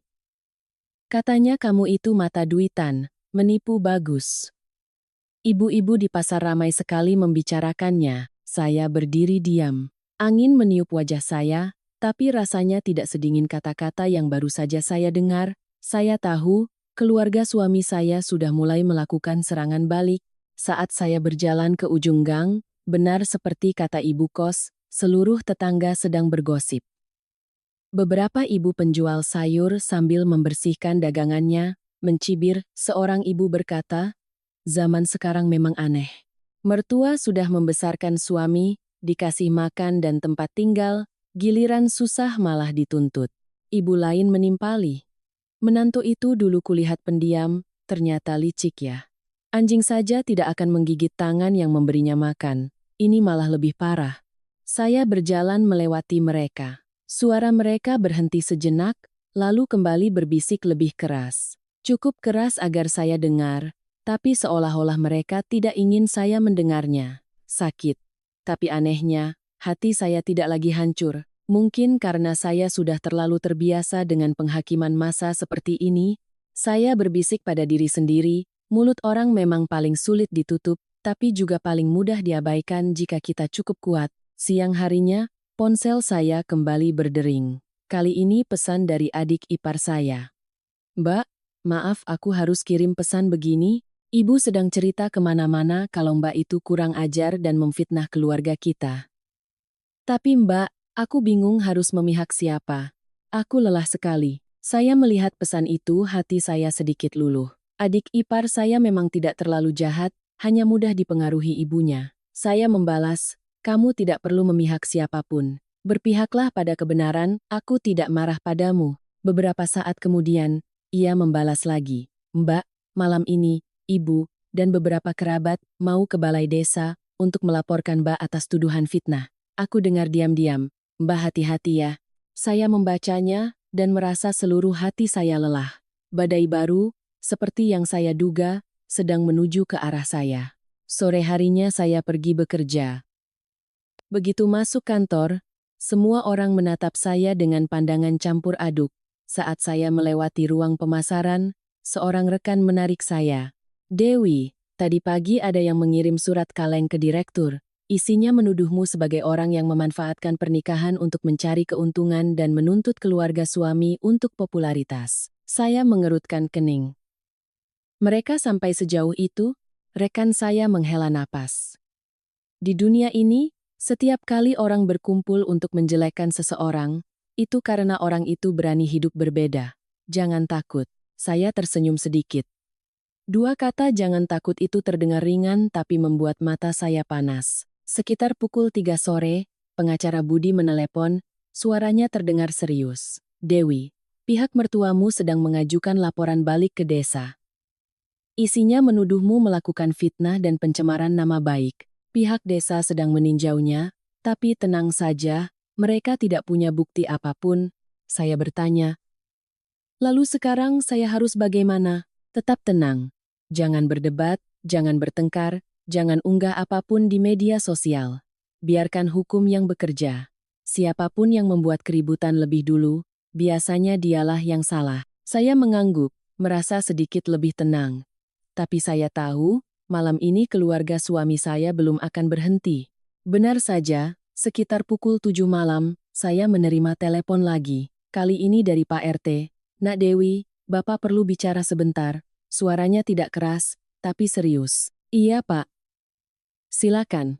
Keluarga Bu Ratna dan beberapa kerabatnya sedang membuat laporan ke desa, menuduh Nak Dewi durhaka, memfitnah soal aset, dan menghina keluarga suami. Bapak harus memberitahumu. Saya memejamkan mata, menghela napas perlahan. Terima kasih, Pak, sudah memberitahu saya. Pak RT menghela napas di seberang sana. Bapak sudah hidup lama, Bapak tahu orang yang benar tidak perlu takut. Tapi kamu harus siapkan mental ya. Pihak desa akan memanggilmu untuk dimintai keterangan. Saya menjawab, saya siap, Pak. Saya tidak melakukan kesalahan apapun. Ia berbisik, Bapak percaya padamu. Tapi keluarga itu tidak akan menyerah begitu saja. Saya tersenyum sedih. Iya, Pak. Saya tahu. Setelah menutup telepon, saya duduk termangu di bawah cahaya lampu kos. Di luar, suara tetangga sesekali masih terdengar. Kasihan sekali keluarga itu, menantunya keterlaluan. Zaman sekarang cari istri jadi takut. Saya duduk diam, dada saya terasa berat. Tapi kemudian saya memejamkan mata dan berkata pada diri sendiri, semakin didorong ke sudut, semakin harus berdiri tegak. Tidak ada yang bisa menyelamatkanmu selain dirimu sendiri. Sekitar pukul 9, ponsel saya kembali menyala. Nomor bagus. Saya mengangkatnya, suaranya terdengar lelah. Dewi, kamu ada di kos, aku mau bertemu. Saya menjawab dengan nada datar. Kita sudah tidak punya apa-apa untuk dibicarakan. Bagus menghela napas, suaranya serak. Aku hanya ingin kamu tahu, ibu sedang bertindak nekat. Beliau bilang, kalau kamu tidak mencabut gugatan cerai, beliau akan menceritakan semuanya ke seluruh kampung, desa, dan keluarga besar. Beliau tidak akan membiarkanmu bisa hidup tenang. Punggung saya merinding. Terima kasih sudah memberitahu. Tapi tenang saja. Aku tidak akan mundur. Bagus terdiam beberapa detik, lalu hanya berkata, aku minta maaf karena tidak bisa melindungimu. Kali ini saya tidak lagi marah padanya. Saya hanya merasakan jarak di antara kami sudah menjadi jurang yang sangat dalam. Saya menjawab, tidak ada yang bisa melindungiku selain diriku sendiri. Sekarang aku sudah mengerti. Kami terdiam cukup lama, lalu ia menutup telepon. Saya menarik napas dalam-dalam, tahu bahwa mulai besok, perang melawan gosip, tatapan sinis, dan laporan fitnah akan semakin sengit. Tapi saya juga tahu, saya sudah berjalan terlalu jauh untuk kembali. Di luar, embun malam turun, lampu jalan menciptakan berkas cahaya samar. Saya duduk di dekat jendela, melihat lalu lintas yang sepi, dan berbisik pada diri sendiri, datang saja. Badai apapun, aku sudah siap menghadapinya. Keesokan paginya, baru saja saya membuka pintu kos, saya menemukan secarik surat panggilan dari kantor kepala desa terselip di celah pintu. Kertas itu masih lembab oleh embun malam, terasa dingin, dengan kop surat berwarna merah yang menusuk mata, panggilan kepada Sri Dewi Lestari untuk hadir sehubungan dengan laporan dari pihak keluarga suami. Saya memegang surat itu dengan tangan yang sedikit gemetar. Bukan karena takut, tapi karena merasa akan memasuki medan perang yang lain, lebih ramai, lebih riuh, dan lebih menyakit. Mia melihatnya dan berlari mendekat. Apa itu? Mereka bikin ulah lagi? Saya mengangguk pelan. Dipanggil ke balai desa. Mia menggigit bibir. Perlu aku temani? Kalau ada yang macam-macam, aku hajar. Saya tersenyum tipis. Tidak perlu. Ini masalahku, biar aku yang hadapi sendiri. Mia menatap saya sejenak, lalu menepuk bahu saya. Oke, berdiri yang tegap. Kamu sudah melewati setengah badai, tinggal setengah lagi. Jalan menuju balai desa pagi itu ramai oleh warga yang mengurus surat-surat. Atap jenteng yang tua, dinding yang mulai kusam, suara pengeras suara desa yang sedikit sember semuanya membawa saya kembali ke suasana pedesaan yang khas, tapi sekaligus menjadi tempat yang paling mudah menghakimi seseorang. Saat masuk ke ruang pertemuan, saya melihat 3 orang sudah duduk di sana. Seorang perangkat desa Paruhbaya, Bagus, dan Ibu Ratna. Hari ini Ibu Ratna mengenakan baju berwarna gelap, rambutnya disanggul, wajahnya tampak lelah tapi tatapan matanya tidak berkurang tajamnya. Begitu melihat saya, ia sedikit mengangkat dagu, seolah sayalah pengganggu dalam hidupnya. Perangkat desa memberi isyarat agar kami duduk. Hari ini kita berkumpul untuk mendengarkan dan memverifikasi laporan dari keluarga saudara Bagus. Saya duduk dengan tenang. Saya sudah terlalu terbiasa dengan situasi di mana saya menjadi pusat perhatian dan dihakimi. Perangkat desa membuka map. Laporan dari keluarga saudara Bagus menyatakan bahwa saudari Dewi Lestari telah melakukan 1. Fitnah, 2. Pencemaran nama baik, 3. Penghinaan terhadap kehormatan, dan 4. Tuduhan palsu mengenai penggelapan aset. Saya mengangkat kepala, menatap lurus. Mohon maaf Pak, saya ingin bertanya, di mana saya mencemarkan nama baik, kapan, dan dengan cara apa? Ibu Ratna langsung menyela. Dia bilang saya menyembunyikan uang, menuduh saya korupsi, dia cerita kemana-mana kalau saya mengambil uang bersama. Perangkat desa mengangkat tangan, mengingatkan untuk menjaga ketertiban. Saya tetap tenang. Saya tidak pernah cerita kemana-mana. Saya hanya memberikan bukti kepada pengadilan, lembaga yang berwenang. Bagus menunduk, tampak canggung. Perangkat desa bertanya lagi, Saudari Dewi, apakah Anda punya bukti untuk mendukung pernyataan Anda agar tidak dianggap sebagai karangan? Saya meletakkan sebuah map di atas meja, suara saya perlahan tapi tegas. Ada. Pertama, mutasi rekening bank yang membuktikan selama 2 tahun, total lebih dari 180 juta rupiah ditransfer dari rekening bersama kami ke rekening ibu mertua saya tanpa sepengetahuan saya. Kedua, rekaman suara saat pertemuan keluarga, di mana ibu mertua saya mengakui meminta saya berhenti bekerja dan menawarkan uang saku 2 juta rupiah per bulan. Ketiga, berita acara pemeriksaan aset dari pengadilan di gudang rumah ibu mertua saya, di mana sejumlah uang dan buku tabungan ditemukan. Ruangan itu hening, hanya terdengar suara pulpen perangkat desa yang mencatat. Wajah Ibu Ratna memerah, ia membentak, uang itu hasil tabunganku seumur hidup. Aku tidak pernah mengambil uangnya sepeser pun. Saya menatapnya dengan lembut tapi tajam. Ibu menabung dari gaji pensiun selama bertahun-tahun, tapi kenapa waktu penyimpanannya cocok dengan saat putra ibu menarik uang dari rekening kami? Apa bapak-bapak di sini percaya? Perangkat desa berdeham. Kami sudah membandingkan, angkanya memang sangat cocok. Ibu Ratna mulai gemetar, tapi masih mencoba membela diri. Saya hanya menyimpankannya. Zaman sekarang uang dipegang menantu gampang hilang. Rasa sesak memenuhi dada saya. Saya menatap lurus ke perangkat desa. Pak, saya mau jujur satu hal. Jika ibu mertua saya menganggap saya sebagai anak kandungnya, apakah beliau akan menyembunyikan uang seperti itu? Perangkat desa terdiam beberapa detik, lalu menoleh ke Ibu Ratna. Secara aturan, tindakan menarik uang bersama tanpa memberitahu menantu Anda itu salah. Bagus akhirnya angkat bicara, suaranya lemah. Saya hanya ingin ibu saya tidak susah. Saya menoleh ke Bagus. Lalu kesusahanku, apa pernah sekalipun kamu pikirkan? Ia terdiam seperti bayangan. Perangkat desa meletakkan pulpennya, menatap kedua belah pihak. Saya harus perjelas, kasus ini sudah masuk ke ranah pengadilan. Siapa yang salah biar pengadilan yang memutuskan, pihak desa hanya bertugas memverifikasi laporan pencemaran nama baik. Dari pemeriksaan awal, tidak ada dasar untuk menyimpulkan bahwa saudari Dewi telah melakukan fitnah. Ibu Ratna berdiri. Kenapa tidak? Dia membuat seluruh kampung berpikir saya ini serakah. Perangkat desa menghela napas. Bukan saudari Dewi yang membuat tetangga salah paham, tapi karena faktanya sudah terlalu jelas. Satu kalimat itu saja sudah membuat seluruh ruangan membeku. Ibu Ratna terduduk lemas di kursinya, wajahnya pucat pasi. Saya melihat pemandangan itu, tapi tidak ada rasa puas di hati saya, hanya ada kesedihan yang dingin. Berani karena benar, takut karena salah. Pepatah itu tidak salah. Selama kita berpegang pada kebenaran, kebohongan akan terungkap dengan sendirinya.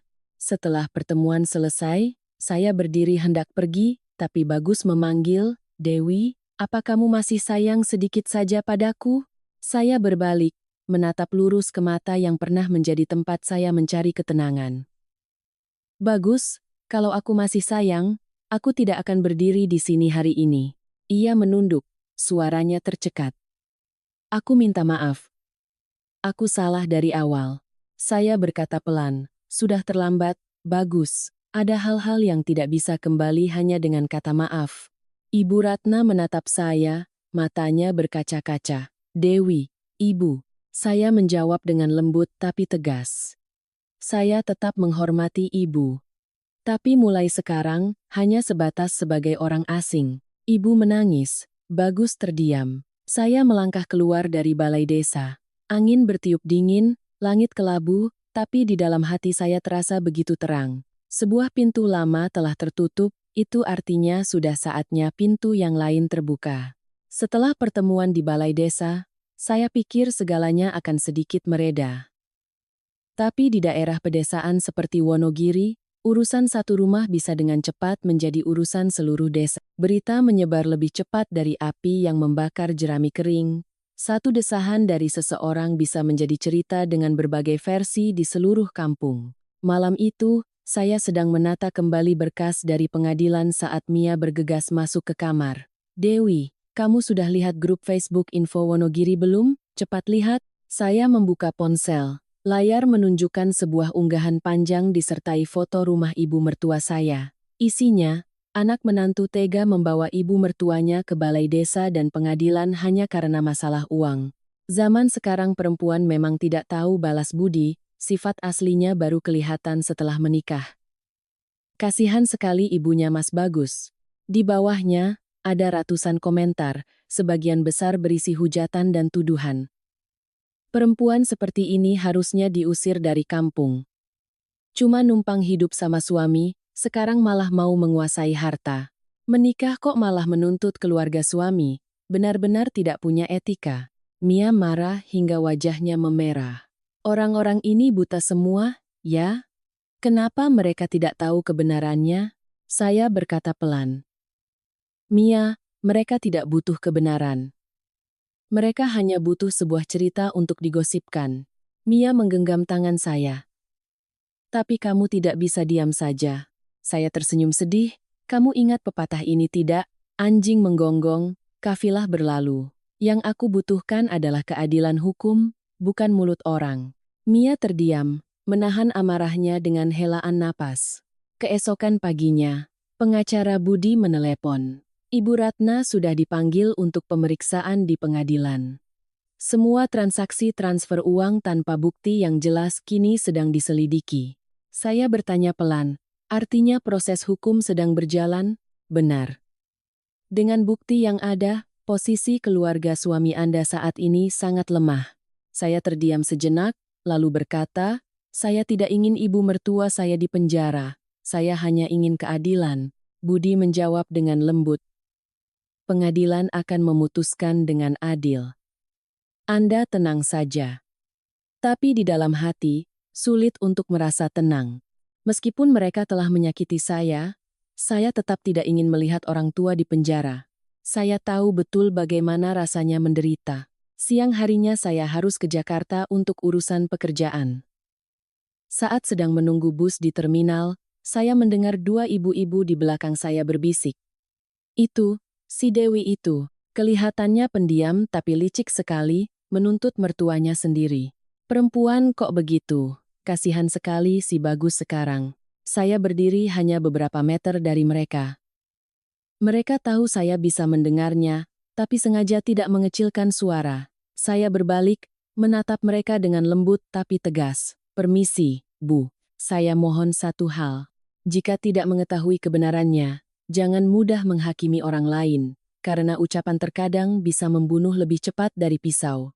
Kedua ibu itu terdiam, wajah mereka pucat. Saya tidak menunggu jawaban mereka dan langsung naik ke bus. Di luar, angin menerpa kaca jendela, terasa dingin tapi membuat saya lebih sadar. Mungkin sudah saatnya saya tidak perlu lagi menunduk di hadapan siapapun. Sore harinya, saat bus baru tiba di Jakarta, saya menerima telepon dari nomor tak dikenal. Suara seorang pria. Dengan Mbak Dewi, Saya dari kepolisian bagian ekonomi, menangani kasus terkait aset keluarga Ibu Ratna. Saya terdiam. Iya, benar. Kami ingin bertanya lebih lanjut mengenai sumber uang di dalam brankas. Sepertinya bukan hanya dari transfer rekening bersama. Apakah Anda punya informasi lain? Saya sedikit terkejut. Tidak, Pak. Saya hanya tahu bagian yang terkait dengan saya dan suami saya. Petugas itu berkata dengan nada serius. Baik, karena jumlah uangnya lebih besar dari laporan, kami akan melanjutkan penyelidikan. Saya berdiri membeku di tengah keramaian, seolah pintu yang baru saya buka ternyata menuju ke ruangan lain yang lebih gelap dan rumit. Jadi, ada sesuatu yang belum saya ketahui. Uang di brankas lebih banyak, artinya mereka menyembunyikan hal lain. Mia menelepon tak lama setelah itu.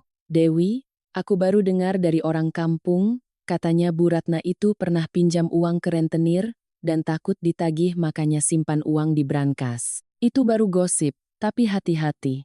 Napas saya memburu, jantung saya berdebar kencang. Mia, kalau itu benar. Mia memotong. Kalau itu benar, kamu sama sekali tidak boleh luluh. Keluarga itu tidak sesederhana yang kamu kira. Saya menatap arus lalu lintas Jakarta yang tak pernah berhenti, setiap kendaraan yang melintas seolah membawa kepulan debu. Sama seperti hidup saya saat ini, buram, kacau, dan penuh tikungan tak terduga. Sesaat, rasa takut setipis silet melintas di hati saya. Mungkinkah saya bahkan belum tahu separuh kebenaran tentang keluarga suami saya? Larut malam saya kembali ke kos. Telepon menunjukkan pesan dari nomor tak dikenal. Jangan menggali lebih dalam. Kamu tidak akan mengerti urusan keluarga orang. Saya menatap tulisan itu, punggung saya merinding. Siapa ini? Mereka tahu saya sedang mencari tahu, mereka mengancam saya. Pesan lain muncul. Kalau kamu teruskan, kamu akan menyesal. Saya berdiri tak bergerak, layar ponsel menyala dingin. Huruf-huruf itu seperti cakar yang mengoyak ketenangan saya yang baru saja pulih, angin di luar jendela menderu. Saya merinding. Ternyata, badai yang saya kira sudah berlalu, baru saja dimulai.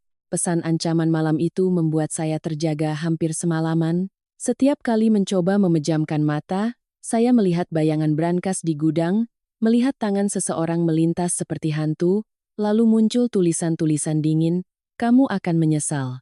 Keesokan paginya, langit Wonogiri diselimuti awan kelabu, seolah pertanda buruk, baru saja saya keluar dari gerbang kos, Mia memanggil, Dewi, tunggu. Saya berbalik, Mia berlari dengan napas terengah-engah. Aku dengar sesuatu yang cukup berat. Kamu harus siapkan mental. Saya mengerutkan kening. Ada apa lagi? Katakan saja. Mia menarik saya ke sudut dan berbisik. Ada yang bilang, uang di brankas itu bukan cuma milik Bu Ratna, tapi ada kaitannya dengan almarhum Pak Suryo, ayahnya Bagus. Saya terkejut. Tapi ayahnya Bagus sudah meninggal lebih dari 10 tahun yang lalu. Mia mengangguk. Benar. Tapi katanya sebelum meninggal, beliau terlibat urusan modal usaha dengan kelompok penebang kayu ilegal di kabupaten. Uang itu hasil yang tidak jelas. Seluruh tubuh saya mendingin. Kamu yakin, Mia? Kamu dengar dari mana? Mia menjawab, aku dengar dari paman jauh keluarga mereka. Katanya masalah ini sengaja ditutupi oleh keluarga besar karena takut merusak nama baik. Saya berdiri membeku seperti batu. Semua kerumitan ini menumpuk terasa berat di dada. Jika uang di brankas itu terkait dengan masalah itu, jika Ibu Ratna berusaha menyembunyikannya untuk menghindari penyelidikan, maka kepanikannya, serangan baliknya, dan fitnahnya menjadi masuk akal. Tapi alasan itu bukanlah pembenaran untuk menginjak-injak saya. Siang harinya, pengacara Budi menelepon tepat saat saya sedang makan bakso. Suaranya terdengar tegang. Dewi, saya baru dapat laporan dari kepolisian. Ada indikasi uang di brankas itu terkait dengan aset yang tidak jelas asalnya dari zaman ayah mertua Anda masih hidup. Saya menahan napas. Budi melanjutkan, bahkan ada kemungkinan sebagian dari uang itu adalah uang denda yang dikembalikan setelah sebuah kasus lama. Saya tertegun. Kasus apa? Saya tidak pernah dengar. Budi berkata dengan nada serius. Ada berkas lama dari tahun 2011 terkait kelompok penebangan liar. Ayah mertua Anda, Pak Suryo, termasuk dalam kelompok yang diselidiki, tapi beliau meninggal sebelum kasusnya disidangkan, jadi berkasnya ditutup. Tangan saya gemetar tak terkendali.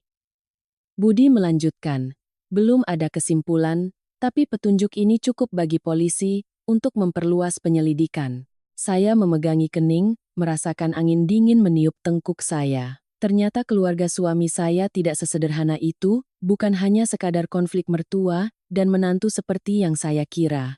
Di baliknya ada lapisan kabut hitam yang pekat.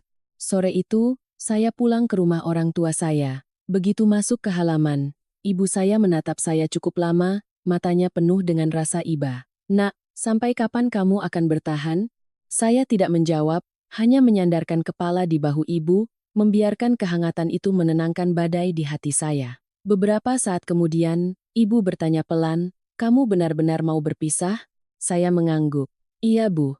Aku tidak punya pilihan lain." Ibu menghela napas. "Ya sudah, kalau jodohnya sudah habis, mau bagaimana lagi? Penderitaan terbesar seorang perempuan adalah salah memilih suami. Tapi nak, jaga kesehatanmu." Saya memeluk tangan ibu, mata saya memanas. Belum pernah saya merasa begitu membutuhkan pelukan keluarga seperti saat ini. Saat sedang berbincang, ponsel saya bergetar terus-menerus. Nomor Tono, sepupu jauh bagus yang pernah mengirim foto brankas.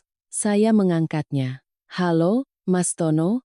Di seberang sana, suaranya serak dan terburu-buru. "Dewi. Aku harus cepat-cepat bilang ini, kamu siapkan mental, ya." Saya menahan napas. Tono menelan ludah, lalu berbicara seolah takut didengar orang lain. "Uang di brankas itu bukan cuma terkait ayahnya Bagus. Sebagian adalah uang titipan dari kakak laki-laki Bu Ratna, yang dulu bekerja sebagai petugas kehutanan. Dia menitipkannya di rumah Bu Ratna untuk menghindari penyelidikan waktu itu." Saya merinding. Tono melanjutkan. Suaranya semakin bergetar. "Bu Ratna menyimpan uang itu selama belasan tahun. Sekarang karena diselidiki pengadilan, dia takut terbongkar, makanya panik dan membuat keributan denganmu." Saya berdiri terdiam, tidak bisa bernapas. Hembusan angin di atap rumah terasa dingin menusuk. Seluruh tubuh saya serasa ditampar batu. Tono merendahkan suaranya. "Jujur saja, Dewi, hati-hati. Mereka takut kamu menggali lebih dalam, takut kamu memberitahu pengadilan. Mereka tidak akan diam saja." Saya mencengkeram tepi meja dengan kuat. "Maksud Mas apa?" Ia menjawab dengan jelas, kata demi kata. "Aku takut mereka akan mencoba mencelakaimu. Entah itu nama baikmu, atau lebih buruk lagi." Punggung saya mendingin. Tono berkata dengan cepat, "Jangan pulang ke rumah suamimu lagi. Jangan bertemu dengan siapapun dari pihak mereka sendirian. Kalau ada apa-apa, segera telepon aku." Saya menutup telepon dengan tangan yang masih gemetar, mata saya kabur karena terlalu banyak hal yang menimpa saya sekaligus.